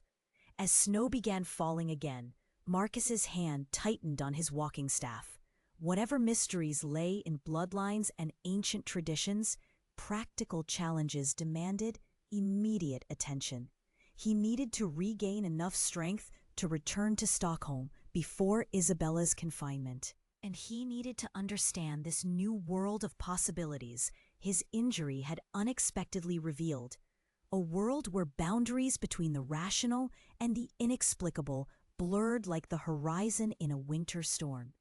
Chapter 6. Fortunes of War. Winter's iron grip gradually loosened as February yielded to March. Snow-covered battlefields transformed into seas of mud, where supply wagons sank to their axles and infantry marched with sodden boots. The Protestant campaign against imperial forces ground forward without decisive victory, each side claiming minor advantages only to lose them in subsequent engagements. From his rehabilitation quarters, Marcus observed the changing seasons and the evolving fortunes of war. Though still dependent on a walking staff, he had regained enough strength to review maps and dispatches, his mind remaining sharp despite his body's limitations. Through the Army's communication network, he tracked Eric Reinhold's increasingly significant role in field operations. The Finnish captain had developed a reputation for successful raids against Catholic supply lines, leading small units that struck with precision before disappearing into forest or darkness. Captain Reinhold returned with 8 captured supply wagons and intelligence on Imperial troop movements. Reported Colonel Torstensen during a staff meeting where Marcus was present as an observer. His men suffered no casualties, despite encountering superior forces. "How does he navigate enemy territory so effectively?" questioned a senior officer. "The Catholics have doubled their patrols since his last raid." "He says the forest speaks to those who listen," Torstensen replied with a slight smile. "I care less for his methods than his results." By April, Eric's reconnaissance had saved countless Protestant lives by revealing enemy ambush positions and artillery placements. General Horn summoned him to headquarters following a particularly valuable intelligence coup that had exposed an Imperial flanking attempt. Marcus attended the ceremony where Eric received a field promotion to major, a rare honor for a Finnish volunteer. While other officers acknowledged their advancements with effusive gratitude, Eric simply bowed and accepted his new insignia with stoic dignity. "The honor belongs to my men," he stated simply, displaying the characteristic Reinhold economy with words that Marcus had noticed in all three cousins. Johann Reinhold served differently. His scholarly nature proved ill-suited to direct combat, but his analytical mind made him invaluable for intelligence assessment.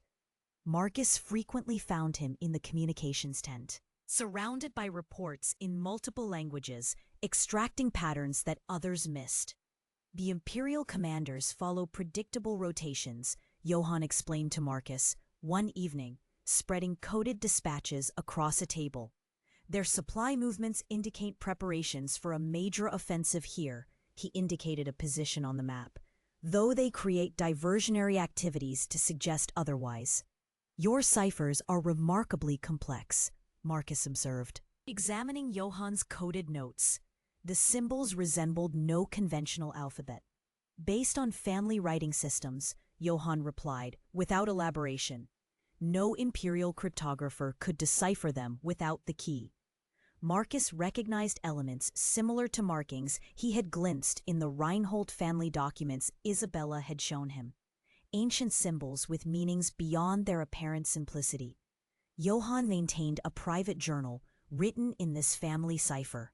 One night, after consuming more wine than usual following a particularly brutal day of fighting, he left it open when called to an urgent meeting. Marcus, alone in the communications tent, found himself staring at the exposed pages. Though he couldn't read the text, illustrations in the margins depicted a man split between two worlds. One half, dressed in scholarly robes amid books and scientific instruments. The other half, naked in a snowy forest, surrounded by ancient runes.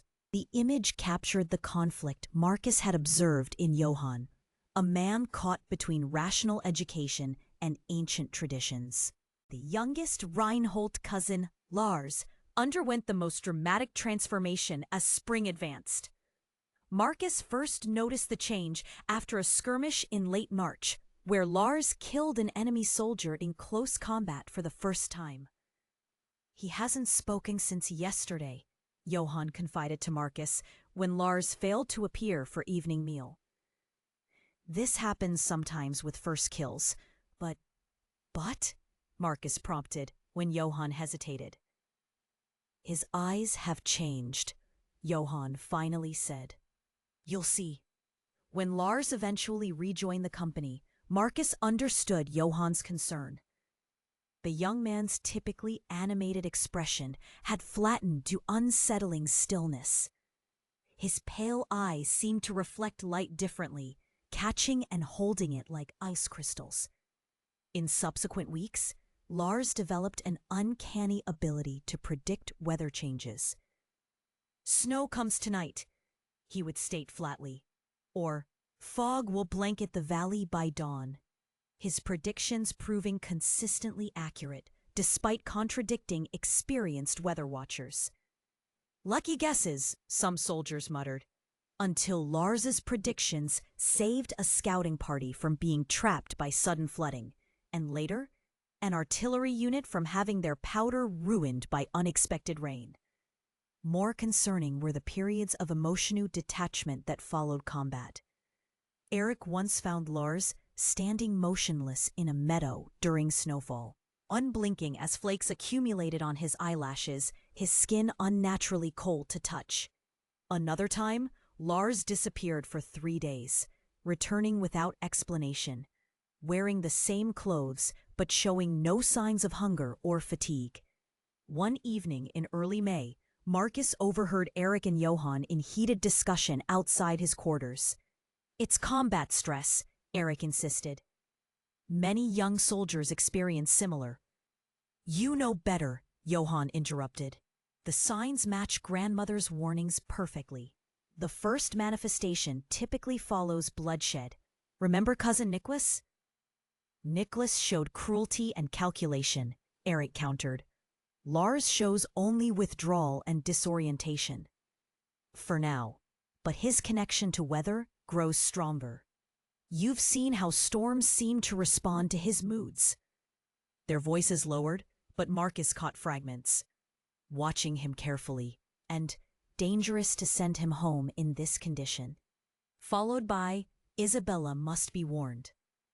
Days later, Eric arranged for Lars to be transferred from frontline infantry to supply duties, ostensibly recognizing his value in predicting weather for transport planning. The actual motivation was clearly protective, keeping Lars from combat situations that might further trigger whatever concerning changes had begun. From his recovery bed, Marcus connected these observations with Isabella's cryptic warnings about her family's darker tendencies. The frost curse she had mentioned seemed more than superstition when viewed alongside Lars's transformation. In late May, devastating news reached the Swedish camp. A significant Protestant force had suffered defeat near Lutter, requiring strategic withdrawal of several units. The retreat quickly became chaotic as Imperial cavalry pursued the disorganized Protestants. Marcus, now able to walk with a pronounced limp, joined the command tent where officers frantically revised defensive positions. Eric arrived with his reconnaissance unit, mud-splattered and grim. "The main retreat route will be cut off within hours," he reported, indicating the enemy's advance on the map. "Unless we delay the Imperial cavalry at Falkenstein Pass." "That position cannot be held without at least 200 men," General Horn objected. "We cannot spare such numbers from the main defensive line." "I require only 40 volunteers," Eric stated with quiet certainty. "We will hold until the main force completes its withdrawal." The room fell silent. Everyone recognized this as a suicide mission. 40 men could not possibly survive against the pursuing Imperial forces. Yet without this sacrifice, thousands might be lost. General Horn studied Eric's face. "You understand what you're proposing, Major Reinhold." "Perfectly, sir." Authorization was granted. Eric selected 40 men, primarily Finnish volunteers, who followed him with unquestioning loyalty. Johan attempted to join him, but Eric refused. "Your skills are needed elsewhere," he told his brother, "and one of us must return to Finland with news if the worst occurs." Marcus watched them depart at dusk, 40 men riding toward near-certain death to secure the escape of thousands. The main army continued its withdrawal through the night, crossing rivers and destroying bridges behind them to slow pursuit. 2 days later, when reinforcements finally reached Falkenstein Pass, they discovered a scene that defied explanation. Dozens of Imperial soldiers lay dead in the narrow pass. Among them stood Eric Reinhold, wounded but alive. With 7 surviving Finns, the relief captain's report described finding Eric standing among enemy dead as though he had been carved from the rock itself. The document noted, "Major Reinhold's wounds, though severe, bled little. When my surgeon tried to treat him, he reported the major's skin cold as ice despite the warm day." 3 witnesses claim his eyes reflected moonlight, though there was none, the sky being overcast. Upon return to the main camp, Eric avoided questions about how he had survived. He accepted medical treatment with reluctance and refused the celebratory feast offered in honor of his miracle at Falkenstein Pass. While soldiers whispered about divine intervention or superhuman strength, Eric isolated himself in his tent, permitting only his brothers to visit. Johan, meanwhile, managed military correspondence with characteristic efficiency while secretly researching historical accounts of similar incidents. Marcus, invited to assist due to his administrative experience, glimpsed Johann's private notes referencing Frost clan warriors at the Battle of Osterbotten, 1497, and the Winter Company of Baron Reinhold, 1362. One entry particularly caught Marcus's attention. "Like ancestors before him, Eric's blood awakens fully in moments of extreme need, the cold fire manifesting when death seems certain. Traditional accounts suggest such manifestations shorten overall life but grant temporary invulnerability. The cousins composed a joint letter to Isabella in early June, which they asked Marcus to review before sending.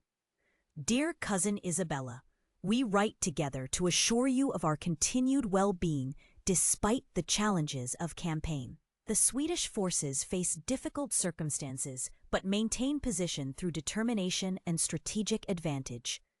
Your husband's recovery progresses steadily. His mind remains sharp as ever, contributing valuable insights to military planning despite physical limitations. Mikhail's treatments have prevented worst outcomes, though complete restoration remains uncertain. We fulfill our promise to stand as brothers to him in your absence. Though separated by circumstance, family bonds remain unbroken. The northern winds grow stronger as summer advances. Young branches bend in unusual patterns, requiring careful observation.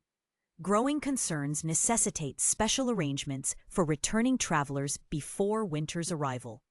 With deepest affection, Eric, Johan, and Lars Reinhold. Marcus recognized the coded references to Lars's concerning changes in the metaphor about northern winds and young branches bending. He added his own letter, carefully worded to complement rather than contradict their message. Despite his convalescent status, Marcus found himself invited to strategic planning sessions due to his tactical insights. He worked closely with Johan, developing alternatives to direct confrontation that might reduce casualties while maintaining strategic advantage. Their partnership proved unexpectedly effective, Marcus's practical military experience complementing Johan's analytical approach.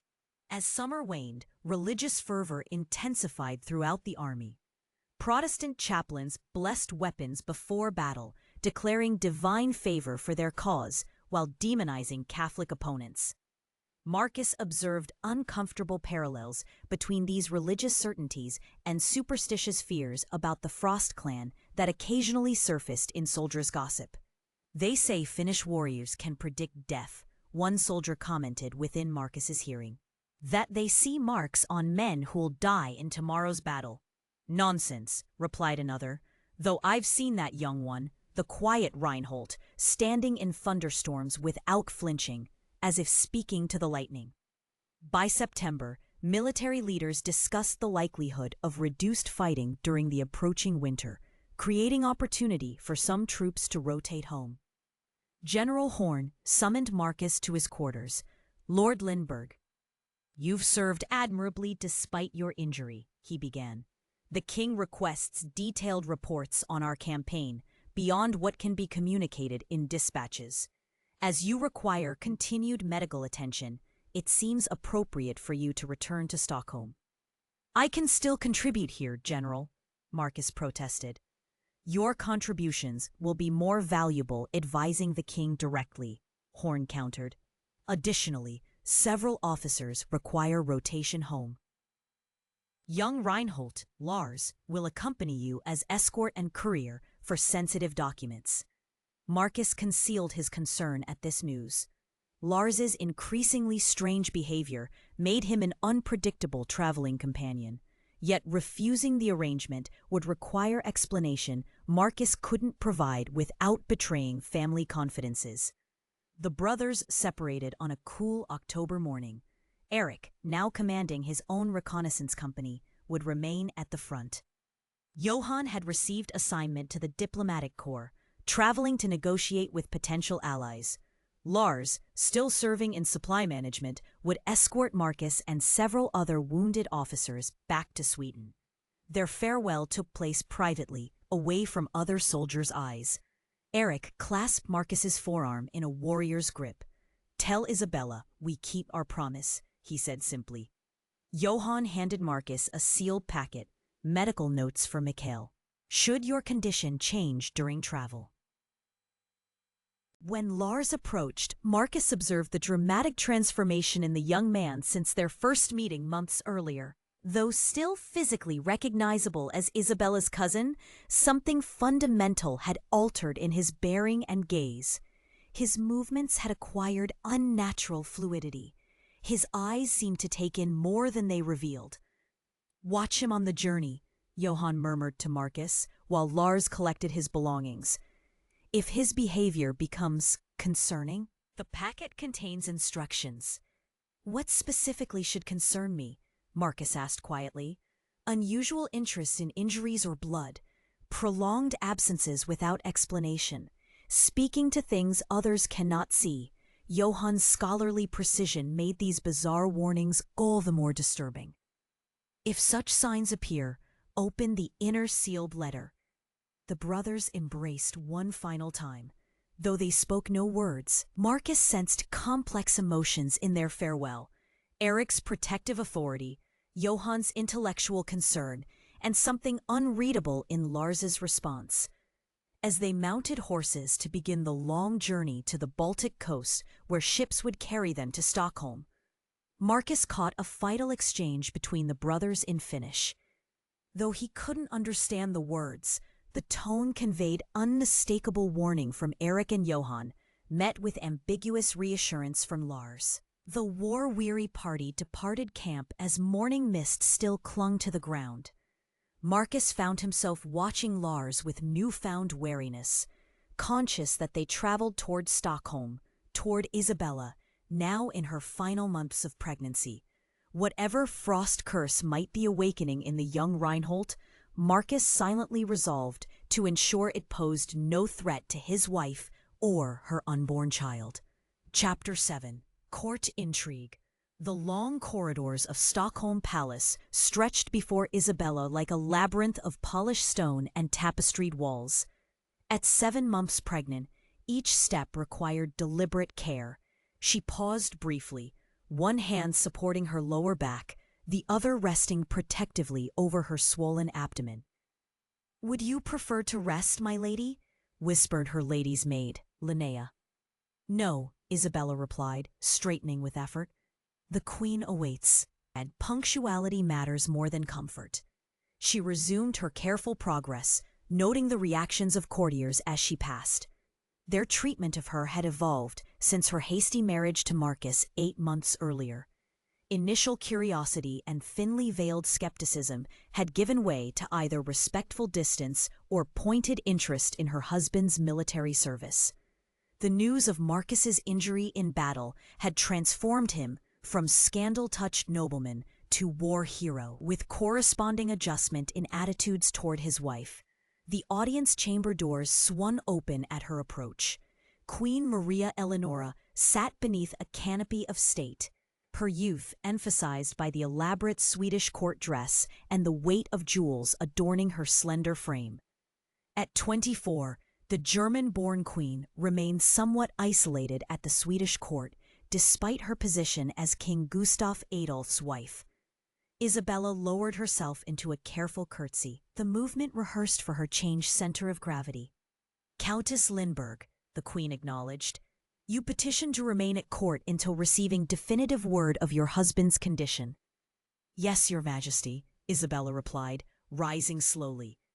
"Though dispatches confirm Lord Lindberg survives his wounds, details remain sparse. I would serve your majesty while awaiting more complete information." The queen studied Isabella with surprising intensity, her gaze lingering on the evidence of advanced pregnancy. "Your marriage was rather sudden, was it not? Shortly before Lord Lindberg's departure for war."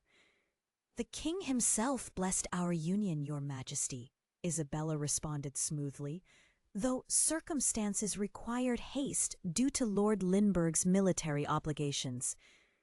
"How convenient that he found a bride so quickly before departing," came a voice from the queen's left. Lady Christina Bonde stepped forward, her blue silk gown rustling with her deliberate movement. Isabella had heard that Christina's family once hoped to arrange a match with Marcus, hopes dashed by rumors about his nature and then permanently destroyed by his sudden marriage. "Some wives," Christina continued with a thin smile, "provide such inspiration that their husbands avoid injury altogether. Others, it seems, cannot even keep their husbands from harm's way. A slight murmur rippled through the assembled courtiers. The barb was delivered with sufficient grace to maintain appearance of propriety while clearly intended to wound. Isabella allowed a moment of silence before responding, her voice carrying quiet dignity. Lord Lindbergh's wound was received while saving a fellow soldier's life. His Majesty has awarded him commendation for bravery. She met Christina's gaze directly. I would not wish to inspire my husband to abandon his comrades for personal safety. Such inspiration seems questionable for a Swedish nobleman. Several older courtiers nodded approvingly. Lady Bonde's cheeks flushed slightly as she withdrew to her former position. The Queen's lips curved in the barest hint of a smile. "Ladies," she announced, "you may withdraw. I would speak with Countess Lindbergh alone."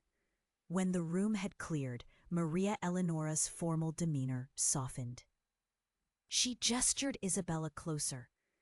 "Your condition appears to progress well," she observed. "When does the child arrive?" "Early March, Your Majesty." "You suffer discomfort?" The question contained unexpected compassion. "The usual difficulties, but nothing concerning," Isabella replied, surprised by the Queen's interest. "My own attempts to provide an heir have not yet succeeded," the Queen confided, a shadow crossing her youthful features. "My physician, Dr. Rudebeck, has considerable expertise regarding pregnancy. His services are available to you while at court." "Your Majesty is most generous." The conversation shifted to court matters. Which nobles supported the German campaign? Which advocated peace negotiations? Which merely aligned themselves with whichever faction seemed ascendant? Isabella recognized this exchange for what it was: information trading to build alliance. She provided harmless court gossip while gathering intelligence about political currents that might affect Marcus upon his return. Baron Sperry argues most forcefully against continued involvement in Germany, the Queen noted. He claims Sweden bleeds its strength away, while Denmark watches from safety, prepared to strike when we are weakened. "And His Majesty's position?" Isabella ventured. "The King believes Protestant victory serves Sweden's interests, but casualties weigh heavily upon him," Maria Eleonora sighed. "Each dispatch brings both triumph and sorrow." Their conversation was interrupted by a royal messenger bearing dispatches from the front. Among them was confirmation that Marcus continued to recover and would soon return to Stockholm with an escort of wounded officers and diplomatic couriers. Isabella concealed her relief behind appropriate thanks for the information. The Queen dismissed her with unusual warmth, requesting her presence at that evening's musical entertainment. Hours later, as court musicians performed Italian madrigals, Isabella noticed whispered conversations and sidelong glances directed her way. The King's secretary, Henrik Fleming, approached during a pause between compositions. "Lady Lindbergh," he murmured, "your presence is requested in the western antechamber." Isabella followed him from the hall, already sensing that whatever awaited would not favor her position. In the private room stood Baron Stenbock, the Lord Chamberlain, his expression carefully neutral. "Countess Lindbergh," he began formally, "considering your advanced condition, Her Majesty has determined your services as lady-in-waiting are no longer required. You are relieved of court duties until after your confinement." The dismissal, though couched in concern for her health, represented a significant political setback. Isabella immediately understood that someone had orchestrated her removal before Marcus could return with first-hand information about the German campaign. "Her Majesty is most considerate of my comfort," Isabella replied, her tone revealing nothing of her rapid calculations. "Please convey my gratitude for her generosity in releasing me from obligations." "A carriage awaits to return you to your residence," Stenbock continued. "Your personal items will be delivered tomorrow." Despite the humiliation of effective banishment, Isabella maintained perfect composure as she departed, noting which courtiers appeared satisfied by her dismissal. Baron Spare's subtle nod to Lady Bonde confirmed Isabella's suspicion that the anti-war faction had engineered her removal to limit Marcus's potential influence upon return. Outside the palace, snow had begun falling in earnest. Isabella's coachman expressed concern about road conditions. "The storm strengthens, my lady. We should depart immediately to reach home before full dark." The journey through Stockholm's streets grew increasingly difficult as the snow accumulated. Beyond the city gates, the road became treacherous, the carriage wheels struggling for purchase on the slick surface. "Halt!" A commanding voice pierced the howling wind as they entered a wooded stretch of road. Armed men emerged from the trees, surrounding the carriage. Their leader, face partially concealed by a scarf, approached the window. "Travel papers," he demanded. Isabella presented her royal dismissal document, studying the men carefully. Their weapons and bearing suggested military training rather than common brigands. "You travel from Finnish territories recently?" the leader questioned. His gaze sharp. "I have not left Stockholm in months," Isabella replied truthfully. "I served the Queen." "Your family name before marriage?" "Reinhold," she answered, understanding immediately the true nature of their interest. "My father is Swedish Ambassador Sven Reinhold, currently serving in France with King Gustav Adolf's full confidence." The man's eyes narrowed. "You have relatives in Finnish territories?" Isabella made a swift decision to claim the very connection they seemed to suspect.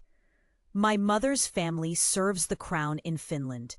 The Queen herself has extended particular favor to me due to these connections, which provide valuable intelligence from our eastern territories." She held the man's gaze steadily, the unspoken implication clear. Interfering with her would attract royal attention. After a tense moment, he stepped back.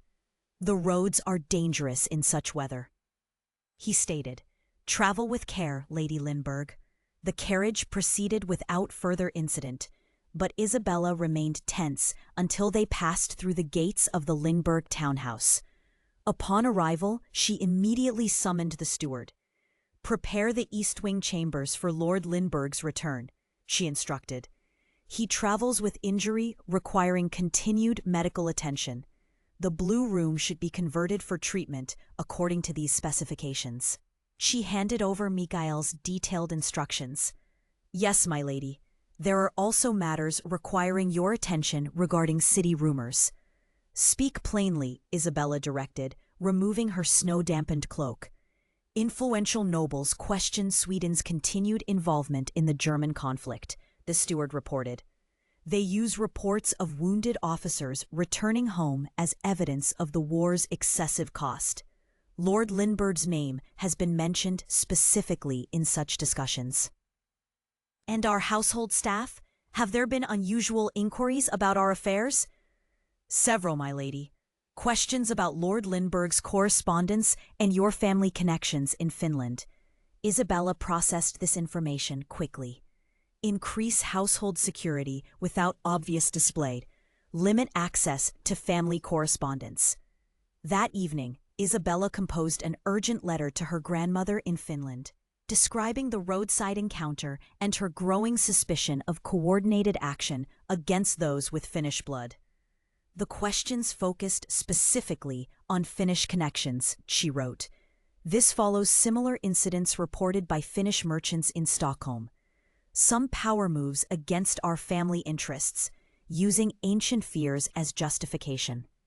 After sealing this communication with a trusted courier, Isabella received the midwife for assessment of her pregnancy's progress. "The child grows properly," Fru Bergman confirmed after examination. "However, recent stress and travel may hasten the birth. I would expect early February rather than March." That night, Isabella's sleep was disturbed by vivid dreams. A snow-covered cradle stood in a forest clearing, moonlight illuminating the white blanket draped across it. As she approached in the dream, a shadow loomed over the cradle. Not threatening, but protective, yet somehow disturbing in its intensity. She woke with absolute certainty that danger approached both her child and her returning husband. Morning brought renewed determination. Isabella summoned the captain of their household guard. Using Lord Lindbergh's military authority, she instructed, request additional men from his regiment stationed in the city.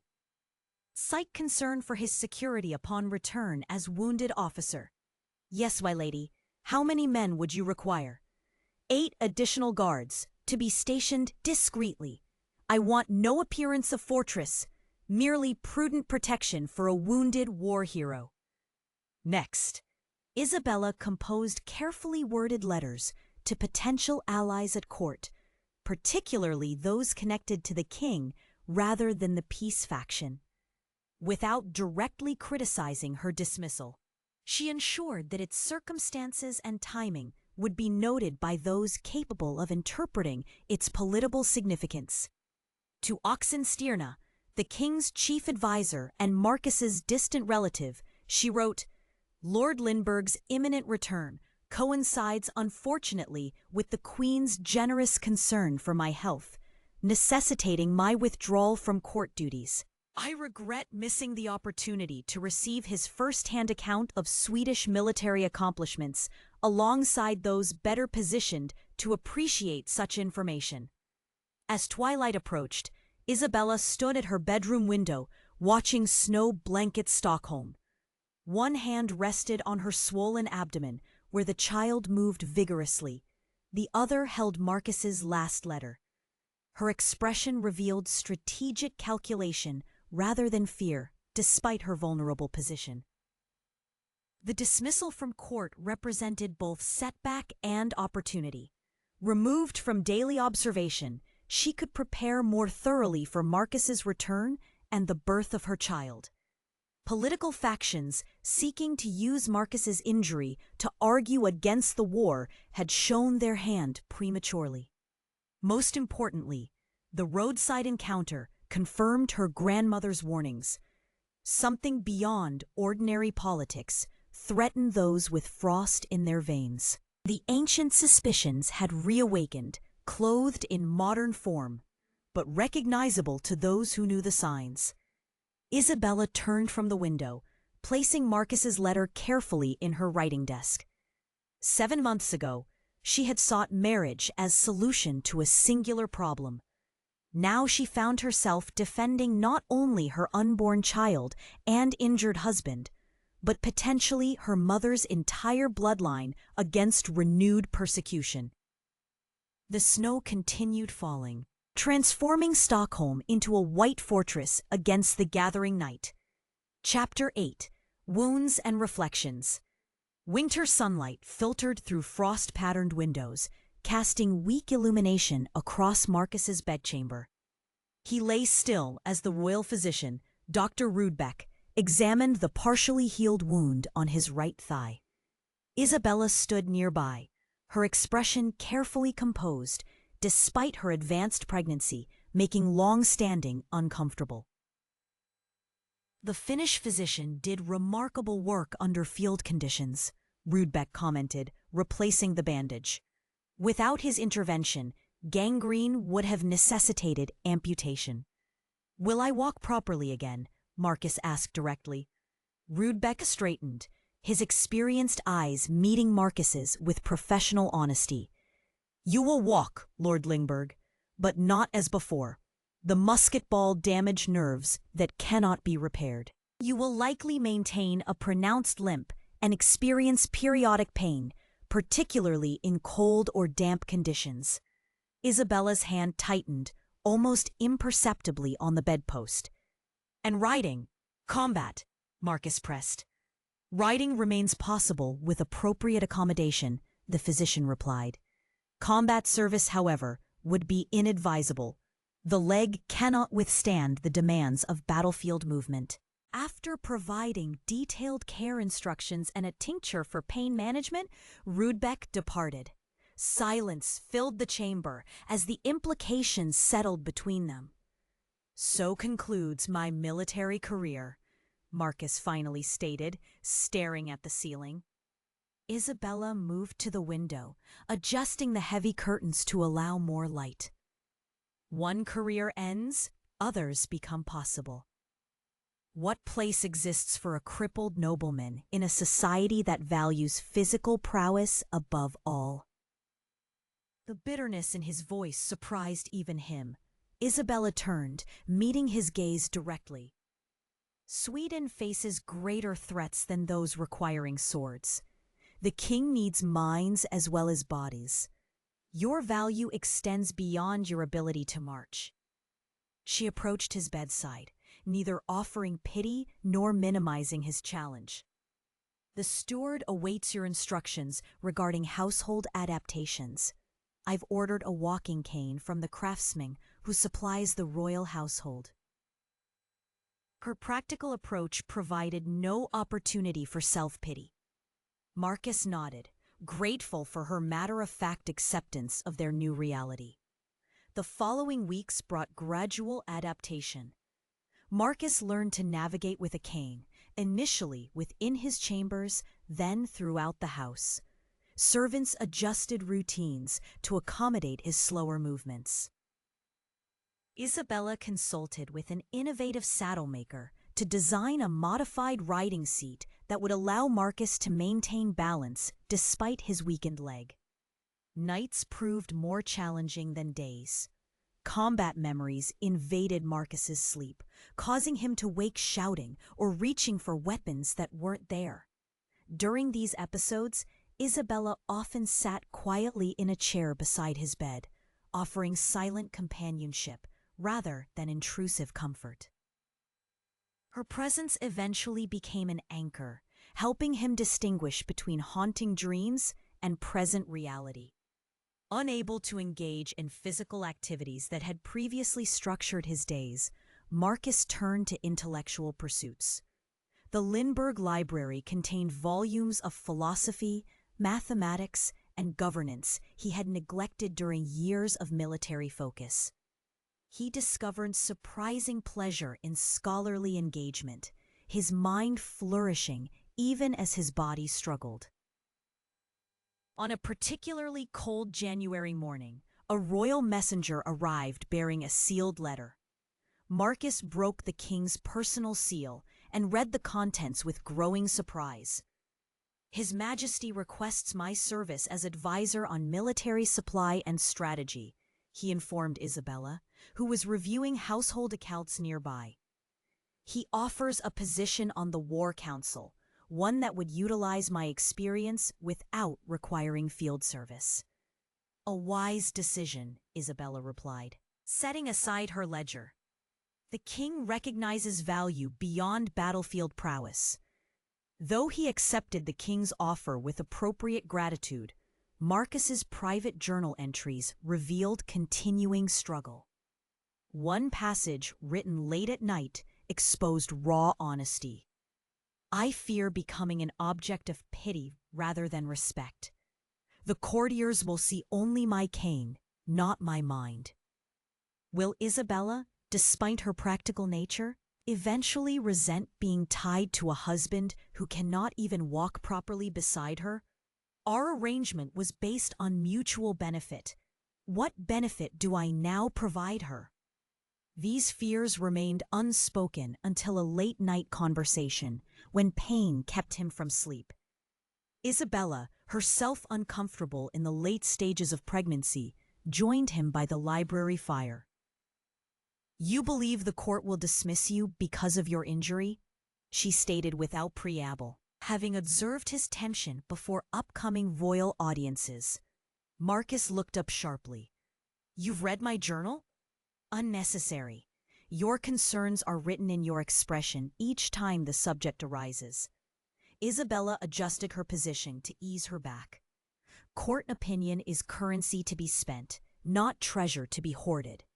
Use their initial pity to establish position, then replace it with respect through demonstrated competence. And if I cannot stand among them without revealing weakness, then reveal it on your terms. Weakness acknowledged becomes less vulnerable to exploitation. She met his gaze directly. You are not your leg, Marcus, neither to the king nor to me. Her frank assessment, neither dismissive of his concerns nor indulgent of self-pity, offered unexpected comfort. For the first time, Marcus recognized that their arranged marriage had evolved into genuine partnership, practical still, no longer merely convenient. Their contemplation was interrupted by a servant announcing an unexpected visitor. Lars Reinhold had arrived from the military camp, bringing additional personal items retrieved from Marcus's quarters at the front. Isabella's youngest cousin had changed dramatically since Marcus last saw him. Though only 4 months had passed, Lars's appearance had subtly altered, his movements more fluid, his pale eyes reflecting light differently. His gaze often fixing on Isabella's advanced pregnancy with unsettling intensity. "You are well, cousin?" Isabella asked carefully after initial greetings. "The journey was long," Lars replied, his voice strangely flat. "The storms speak loudly this winter." While servants prepared guest quarters, Marcus discreetly informed Isabella about the changes he had observed in Lars during the campaign. His brothers expressed concern about his behavior following his first combat experience, Marcus explained quietly. Johann particularly advised caution. Did they explain the nature of their concern? Not explicitly, though they referenced family traits that might manifest under stress.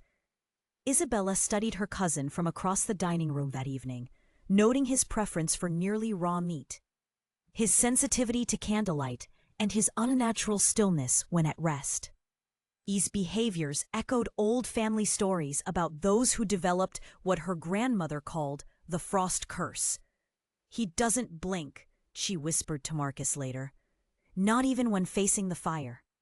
The following day, Marcus arranged for Lars to receive new orders, assignment to northern outposts, presented as recognition of his service, but intended to distance him from the household before Isabella's impending childbirth. "The king values reports from our Russian border." Marcus told Lars, the official document bearing royal seal already prepared. "Your experience with winter conditions makes you particularly suited to this posting." Lars accepted the orders with unsettling calm. "The North calls to me regardless," he replied. "Snow speaks more clearly than men." After Lars's departure, letters arrived from Finland containing coded warnings. Eric confirmed that his brother showed signs consistent with concerning developments in his nature. "The winter claims some souls differently than others," he wrote. "Our grandmother recognized the pattern in Lars before we departed. The battlefield merely hastened what was already beginning. He must not be present when new life enters your household." This explicit concern prompted Marcus and Isabella to investigate both their family histories more thoroughly. They spent evenings in the library reviewing genealogical records, seeking patterns and solutions for managing family members who developed dangerous tendencies. During this research, Marcus discovered a forgotten connection between their families. Here, he indicated a faded entry in the Lindbergh military archives. "My great-grandfather's brother, Captain Frederick Lindbergh, married a Finnish woman named Aino Järvinen while serving near the Russian border in 1544. Isabella leaned closer. "Järvinen? My grandmother mentioned that name. Her mother's sister married into that family." Further investigation confirmed the connection. 3 generations earlier, the Lindbergh and Reinhold bloodlines had briefly intersected. "What might this mean for our child?" Isabella questioned, her hand resting on her abdomen. "Will Lindbergh blood amplify or diminish the Frost clan traits?"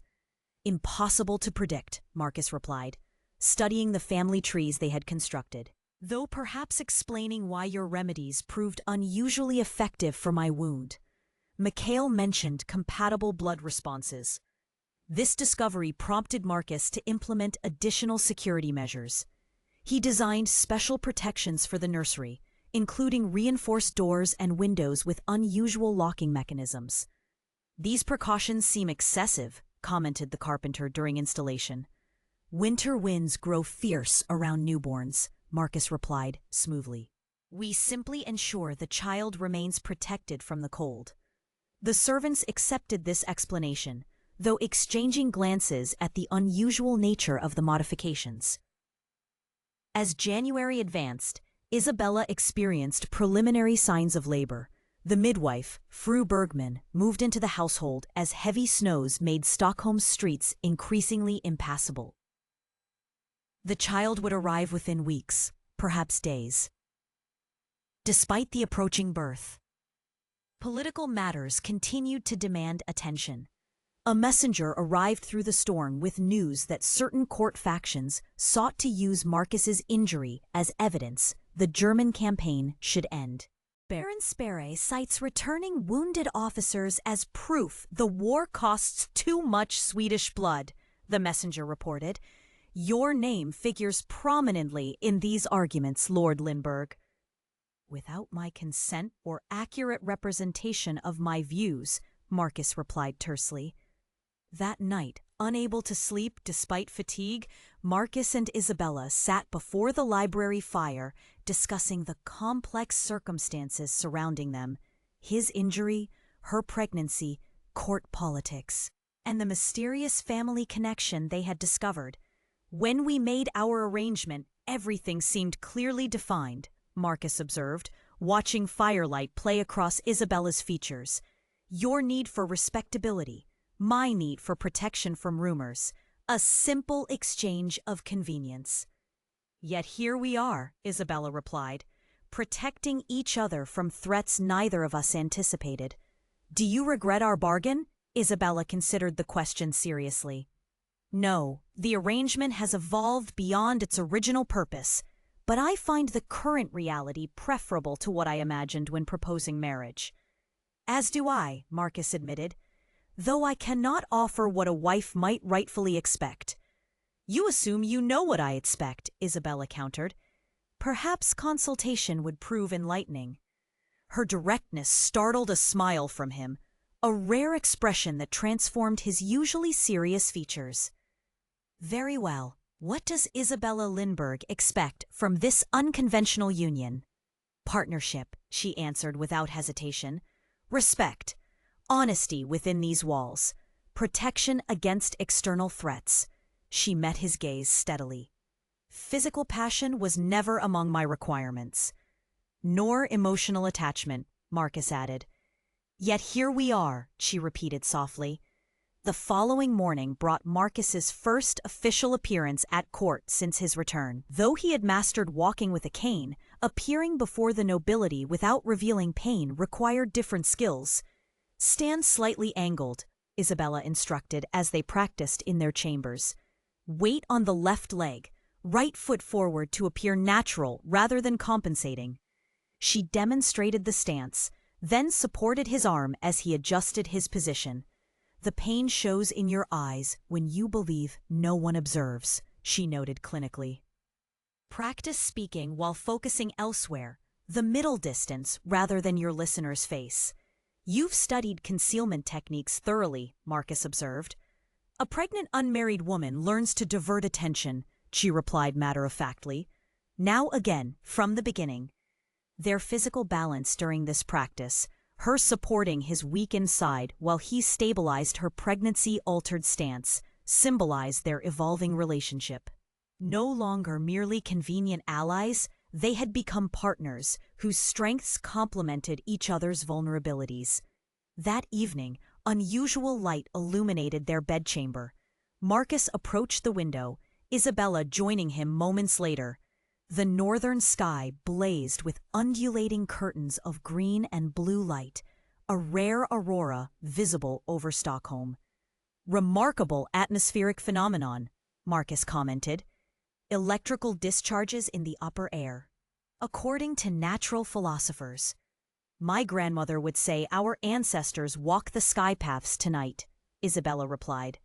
Their lights signal important transitions in the mortal world. Marcus might once have dismissed such interpretation as superstition. Now, having witnessed inexplicable abilities in Isabella's cousins and discovered connections between their bloodlines, he found himself less certain of rational explanations. They stood together in comfortable silence, watching the celestial display. Though they interpreted the aurora through different traditions, he through science, she through ancestral belief, they shared the moment without need to resolve this difference. Outside their window, Stockholm lay blanketed in snow, the aurora's otherworldly light reflecting off white-covered rooftops. Inside, the warmth of their chamber contained something neither had anticipated when crafting their pragmatic alliance. A partnership transcending its original purpose, providing not just practical advantages, but genuine connection in a world grown increasingly complex and threatening. Chapter 9. Journeys Home. Gray dawn light filtered through morning mist as Johann Reinhold methodically packed his travel chest. Around him, the Swedish winter camp stirred slowly to life. Soldiers settling in for the season rather than preparing for March. Only he and Lars would depart today, summoned back to Stockholm, while their brother Eric remained with the fighting forces. Johann checked his pistols and secured his journal inside a waterproof leather pouch. Across their shared tent, Lars moved with unsettling efficiency, his movements fluid, yet somehow mechanical. The physical differences between the brothers had grown more pronounced in recent months. Johann's scholarly bearing contrasted sharply with Lars's increasingly predatory posture, shoulders slightly hunched, head forward, as if perpetually scenting the air. "The horses are ready," Lars announced, his voice lacking its former youthful enthusiasm. "We should move before the roads worsen." Johann nodded, studying his younger brother carefully. Lars had always been the most animated of the three Reinhold siblings, quick to laugh and easily excited. Now he alternated between bursts of frenetic energy and periods of eerie stillness where he barely seemed to breathe. They departed as the camp came fully awake, their papers marked with the Swedish commander's seal, granting them safe passage. A war-torn German countryside stretched before them, a landscape of abandoned farms, burned villages, and destroyed bridges. Johann documented everything in his journal, his scholarly instincts compelling him to record even in difficult circumstances. By midday, they reached a forest where supply routes had been repeatedly raided, leaving the area seemingly devoid of game. Their provisions would last only if carefully rationed, but Lars dismounted suddenly, handing his reins to Johann. "Wait here," he said. "I'll return with meat." "There's nothing living in these woods," Johann objected. "The armies have hunted everything worth eating." Lars didn't respond, simply vanishing between the trees with disturbing silence. Johann waited, reviewing his maps and calculating distances to the Baltic coast where ships would carry them to Stockholm. Less than an hour later, Lars returned carrying 2 hares, their bodies still warm. "How did you find game where military hunters found nothing?" Johann asked, unable to keep suspicion from his voice. Lars shrugged. "They don't know how to listen to the forest." That evening, while preparing their camp, Johann observed Lars eating his portion of meat nearly raw when he thought himself unwatched. His youngest brother wiped blood from his mouth with an expression of disturbing satisfaction, then grew unnaturally still when he sensed Johann's gaze. "The blood carries strength," Lars said without turning. "Grandmother taught us this." "Grandmother taught us many things," Johann replied carefully, "including when certain practices become dangerous." 2 days later, they found shelter at a roadside inn, still operating despite the war. The establishment catered to soldiers and travelers of all factions, maintaining neutrality through a combination of steep prices and strategic bribes to passing armies. The crowded common room hummed with multiple languages: German mercenaries, Swedish infantry, and traveling merchants, all seeking warmth and momentary respite from the conflict. Johann secured them a table in the corner, positioning himself to observe the room, while Lars sat with his back to the wall, eyes constantly scanning. "Easy, brother," Johann murmured when Lars's hands tightened on his tankard as a group of boisterous soldiers entered. "We attract no attention tonight." Their careful anonymity shattered when a drunk soldier stumbled against their table, sloshing beer onto Lars's arm. Before Johann could intervene, Lars was on his feet, one hand gripping the offender's throat with alarming strength. "Apologize," Lars hissed, his voice barely human. Johann moved swiftly, placing himself between his brother and the choking soldier. "An accident only," he said firmly, forcing Lars's fingers open. "No harm intended or done." The soldier stumbled back, rubbing his throat and eyeing Lars with newfound sobriety. "Devil's eyes," he muttered, making a protective sign before retreating to his companions. Later, in the privacy of their shared sleeping room, Johann confronted his brother directly. "The frost is taking root too deeply in you," he stated without preamble. "Grandmother warned this might happen if you entered combat too young." Lars sat on his narrow bed, staring at his hands as if they belonged to someone else. "Something changes in me," he admitted. "During battle, time slows. I sense everything. Heartbeats of men 20 paces distant, blood coursing through veins, fear scent rising from skin. And afterward? Hunger. Not for food, but—" Lars shook his head. "I cannot explain what I hunger for. Something beyond normal satisfaction." Johann maintained a careful distance as he pressed. "Can you control these urges?" "For now," Lars whispered, "but each time becomes harder." Their journey resumed the following day under heavy snowfall. By afternoon, the weather had worsened considerably, visibility reduced to mere feet ahead of their horses. When armed men emerged from the swirling snow, bandits targeting travelers caught in the storm, Johann reached for his pistol, only to find it useless, powdered damp from the heavy snow. "Stay behind me," Lars commanded, dismounting with unnatural grace despite the treacherous conditions. What happened next defied rational explanation. As the bandits approached, the snowstorm intensified dramatically, swirling around Lars in patterns that seemed almost deliberate. The temperature plummeted further, their attackers' curses turning to cries of pain as frostbite claimed exposed skin within moments. "Run!" one bandit shouted to his companions. "He's one of those Finnish devils." Through the momentarily clearing snow, Johann glimpsed his brother standing with arms slightly raised, his expression one of fierce concentration. The storm responded to his posture, creating a wall of blinding white between them and their attackers. When they made camp that night, Johann's scientific mind battled against what he had witnessed. His journal entry reflected this conflict. Observable phenomena suggest L possesses ability to influence atmospheric conditions, particularly precipitation and temperature. Rational explanation remains elusive. Weather manipulation coincides with emotional states, anger, fear, perceived threat. Grandmother's accounts of iceborne family members perhaps merit reconsideration as potentially based in biological anomaly rather than mere superstition. As they crossed into Swedish territory a week later, Johann noticed subtler changes in his brother. Lars seemed to exert conscious control over his behavior, his movements becoming more conventionally human, his strange abilities less evident. "You mask your nature," Johann observed as they approached a Swedish military outpost. "Why?" "Survival," Lars replied simply. "Sweden fears what it doesn't understand." At the outpost, they received fresh horses and news of worsening conditions for the Protestant forces they had left behind.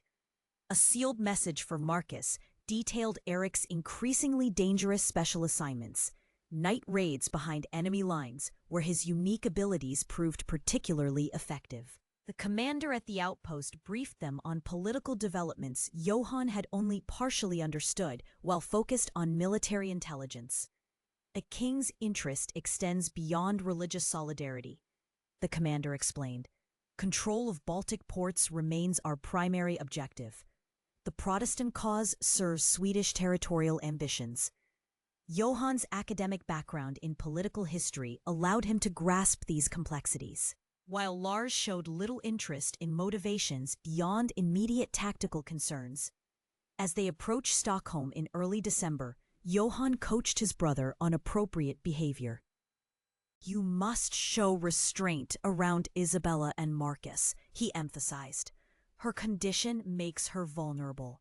Any display of your changes would cause unnecessary fear." "I understand discretion," Lars replied coolly. "I've hidden my nature since childhood." "This is different. The hunger you described, is it stronger around certain people?" Lars didn't answer directly, his gaze fixed on the distant city spires emerging through the winter haze. Stockholm prepared for winter's isolation. Harbors beginning to freeze, warehouses filled with provisions, streets narrowed by piled snow. The brothers reached the Lindbergh residence as afternoon light faded into early winter darkness. Marcus greeted them in the entrance hall, his military bearing intact despite the cane he now relied upon. Johan noticed the careful way he distributed his weight to minimize evidence of his injury. "Isabella rests," Marcus explained, after formal welcomes. "Her confinement approaches, and the physician recommends limited exertion." In Marcus's study, Johan delivered official reports and personal letters from the front, while Lars remained unusually silent, his attention repeatedly drawn to the ceiling as if tracking movement in the upper floors. "Eric maintains his reconnaissance company with remarkable success," Johan reported. "His knowledge of winter warfare proves invaluable as Imperial forces struggle with the cold." Marcus nodded. "His reports reach the king directly. Few officers demonstrate such effectiveness in difficult conditions." Throughout their conversation, Lars grew increasingly agitated, shifting position frequently, moving to the window, then back to the fire, his behavior reminiscent of a caged predator. When a servant entered to announce dinner preparations, Lars startled visibly, his hand moving to his knife before he controlled the reaction. Later that evening, while Lars retired to his assigned chamber, Johan sought private conversation with Marcus. "My brother's experiences have affected him profoundly," Johan began carefully, choosing his words to suggest but not explicitly state the supernatural aspects. "Our family has historical patterns of unusual responses to combat stress. I observed concerning changes during our journey from Germany," Marcus replied, indicating awareness beyond what Johan had directly stated. "He should return to Finland," Johan continued. "Our grandmother possesses specific knowledge about managing such conditions." Marcus studied the fire before responding. "Isabella has shared certain family histories with me. I've made arrangements through royal channels. Lars will receive orders for Northern Border Patrol tomorrow, presented as recognition of his service, but ensuring his distance from Stockholm. And myself? Your intelligence experience would serve Sweden better in diplomatic channels than returning to direct combat. I've suggested as much to the King's secretary." The following morning, a royal messenger arrived bearing official orders. Johan's reassignment to the diplomatic corps would keep him in Stockholm, while Lars would depart immediately for the northern territories, accompanied by an honor guard that both men recognized as supervisory escorts. Lars's reaction proved Johan's concerns well-founded. Upon reading his orders, Lars slammed his fist against the wall, his anger filling the room with sudden cold. The temperature dropped so dramatically that water in a nearby glass froze solid. "I will not be exiled while Isabella," he began, stopping abruptly at Johan's warning look. These orders come from the king himself, Johann reminded him firmly. Refusing them constitutes insubordination. After tense moments where frost literally formed on nearby surfaces, Lars regained control. "When must I depart?" "Tomorrow at first light," Marcus answered, his expression revealing no reaction to the supernatural display he had just witnessed. That evening, while Lars walked alone in the gardens below, Johann composed a coded letter to their grandmother. The youngest branch bends toward shadow rather than light. The frost consumes his humanity more rapidly than anticipated. Combat awakened what might have remained dormant for years. Traditional interventions urgently required before winter completely claims his soul. I remain in Stockholm while he journeys north. Separation necessary for safety of expectant mother in this household. From his guest room window, Johann observed his brother standing motionless in the snow-covered garden, face turned toward Isabella's bedchamber windows. Despite the bitter cold that had driven everyone else indoors, Lars's breath did not fog in the freezing air. He remained perfectly still for over an hour, a dark silhouette against the white landscape, his unnatural stillness more disturbing than any movement could have been. Johann closed the curtains against the sight, but found himself unable to dismiss the image from his mind.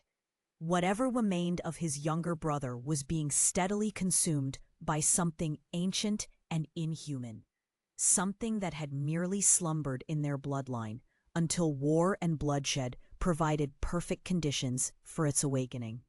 Chapter 10: Birth and Legacy. Isabella woke before dawn on January 17th, the room still dark, save for dying embers in the fireplace.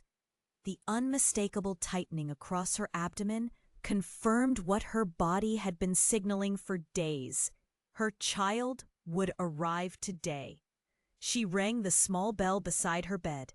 Within moments, her lady's maid appeared, eyes widening at Isabella's expression. "Inform Lord Lindbergh and summon Fru Bergman," Isabella instructed calmly. Despite another contraction gripping her, the household preparations should commence immediately. The Lindbergh residence transformed with practiced efficiency, water heated, linens prepared, the birthing chair brought to Isabella's chamber. Outside, an unprecedented snowstorm descended on Stockholm, winds howling as if announcing the impending arrival. Marcus received the news in his study, where he had been reviewing diplomatic correspondence despite the early hour.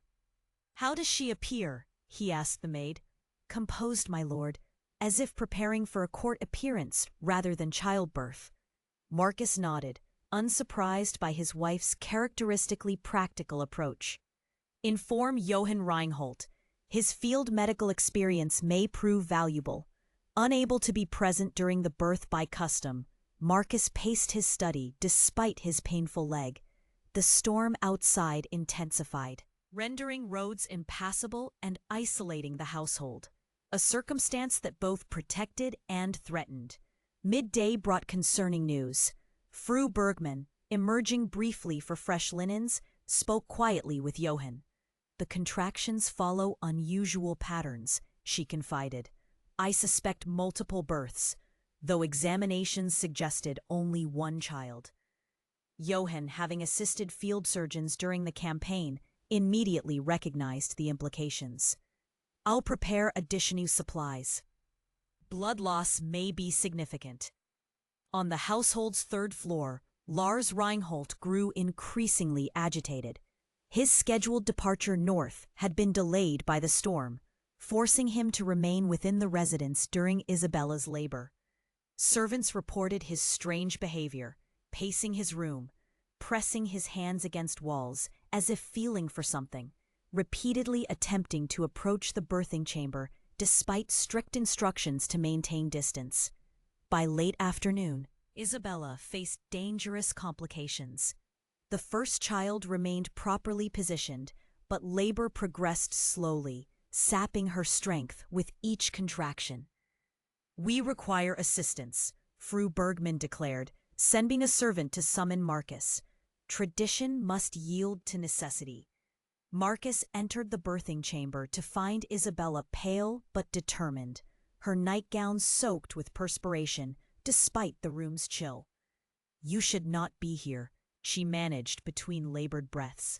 "Yet here I am," he replied, taking position where directed by the midwife.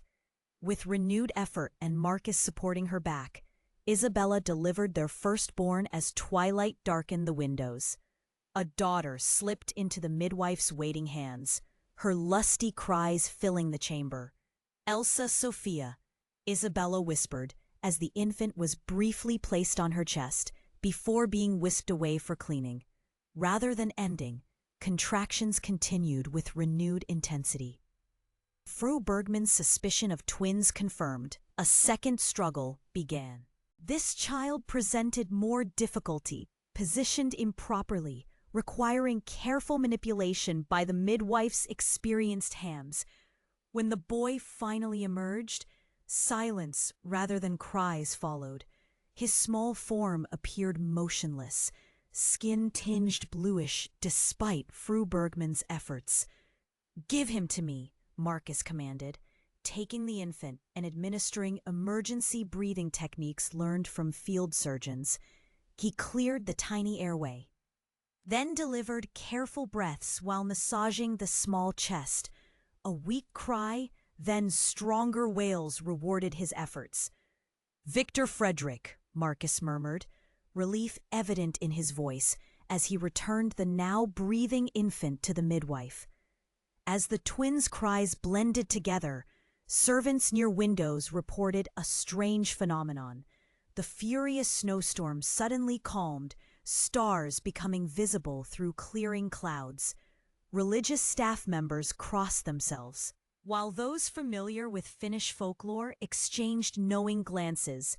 The household established rotation to care for exhausted Isabella and the newborns. The physical contrast between the twins proved striking. Elsa robust with pale hair and piercing frost blue eyes, Victor smaller with darker coloring and more delicate features. "They represent both bloodlines," Johann observed to Marcus as they shared brandy in the study that evening. "Elsa shows clear Reinhold traits, while Victor favors the Lindbergh line." "Is that significant beyond appearance?" Marcus asked, remembering Isabella's concerns about inherited traits. Johann hesitated. "Grandmother would say the blood will express itself according to its nature, regardless of our wishes." Within days, servants reported strange occurrences in the nursery. Room temperature fluctuating dramatically, ice patterns forming on windows even near the fire, candles burning unusually bright or dimming without apparent cause. On the 5th night after the birth, a nursemaid's scream woke the household. Marcus reached the nursery first, despite his disability, finding the woman pressed against the wall, while Lars stood over the twins' cradle, hands hovering inches above the sleeping infants. "Step away," Marcus ordered, his hand on the knife he now carried constantly. Lars turned slowly, his eyes reflecting candlelight like a predator's. "They called to me," he stated flatly, "the girl especially. She reaches out with her mind even in sleep." "You will not touch my children," Marcus replied, positioning himself between Lars and the cradle. "Your children?" Lars laughed, the sound devoid of human warmth. "One, perhaps. The girl belongs to the frost. She will never be truly yours." What followed defied Marcus's military experience, despite his disability. He moved with surprising speed when Lars lunged toward the cradle. Their collision sent both men against the nursery wall, the impact revealing unexpected strength in Marcus when protecting his family. Lars's touch left frost patterns on Marcus's nightshirt, ice crystals forming where his fingers gripped. His eyes no longer appeared human, pupilless blue orbs reflecting light unnaturally. "I only wish to welcome her properly," Lars hissed, his breath visible despite the room's warmth. To show her true nature before you bury it beneath pretense.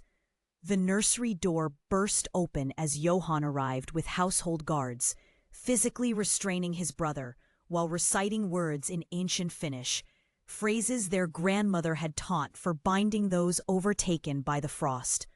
Lars's strength diminished as the words continued, his struggles weakening until the guards could secure him. As they dragged him from the nursery, he called back a final threat. The true heir will recognize his own. Oscar comes for what belongs to the frost.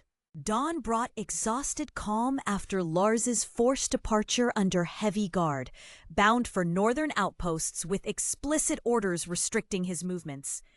Isabella, still recovering but alarmed by the night's events, insisted on remaining in the nursery with her children, despite Marcus's concerns for her health. "Who is Oscar?" she asked Johan, who had maintained vigil since his brother's removal. "A distant cousin's son, born 3 months ago in northern Finland," he explained reluctantly. "Grandmother wrote that he shows concerning signs, similar to Lars, but manifesting even earlier." Before further discussion could occur, the household steward announced unexpected visitors who had somehow traversed Stockholm's snow-choked streets. To everyone's astonishment, grandmother Carina Reinhold entered, accompanied by Mikhail. "We traveled on wings of necessity," the elderly woman stated, her weathered face revealing no fatigue despite the impossible journey. "The children cannot wait for traditional welcoming ceremonies." Despite her age, Carina moved with surprising agility to the twins' cradle. She examined each infant carefully, her gnarled fingers gentle against their skin. "Elsa carries the blood gift strongly," she announced. "Victor less so, but not untouched. Both require protection, from human prejudice and from Oscar's awareness." From a leather pouch, she produced dried herbs mixed with mysterious ingredients. Adding 3 drops of blood from her own finger, she created a paste that she used to mark each child's forehead with ancient symbols. "This will mask their nature from those who might sense it," she explained to Isabella and Marcus. "Oscar already tests his abilities, reaching out to locate others with the gift.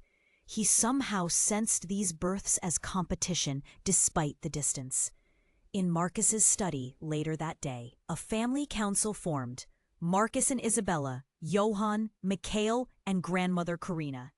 The elderly woman provided context that Isabella and Marcus had only glimpsed through fragmented stories.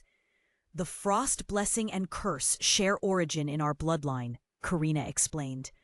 "The blessing brings connection to natural forces, healing abilities, environmental attunement. The curse twists these gifts toward darkness, manipulating rather than connecting, consuming rather than healing." "What determines which manifestation occurs?" Marcus asked. "Temperament, circumstances, choices.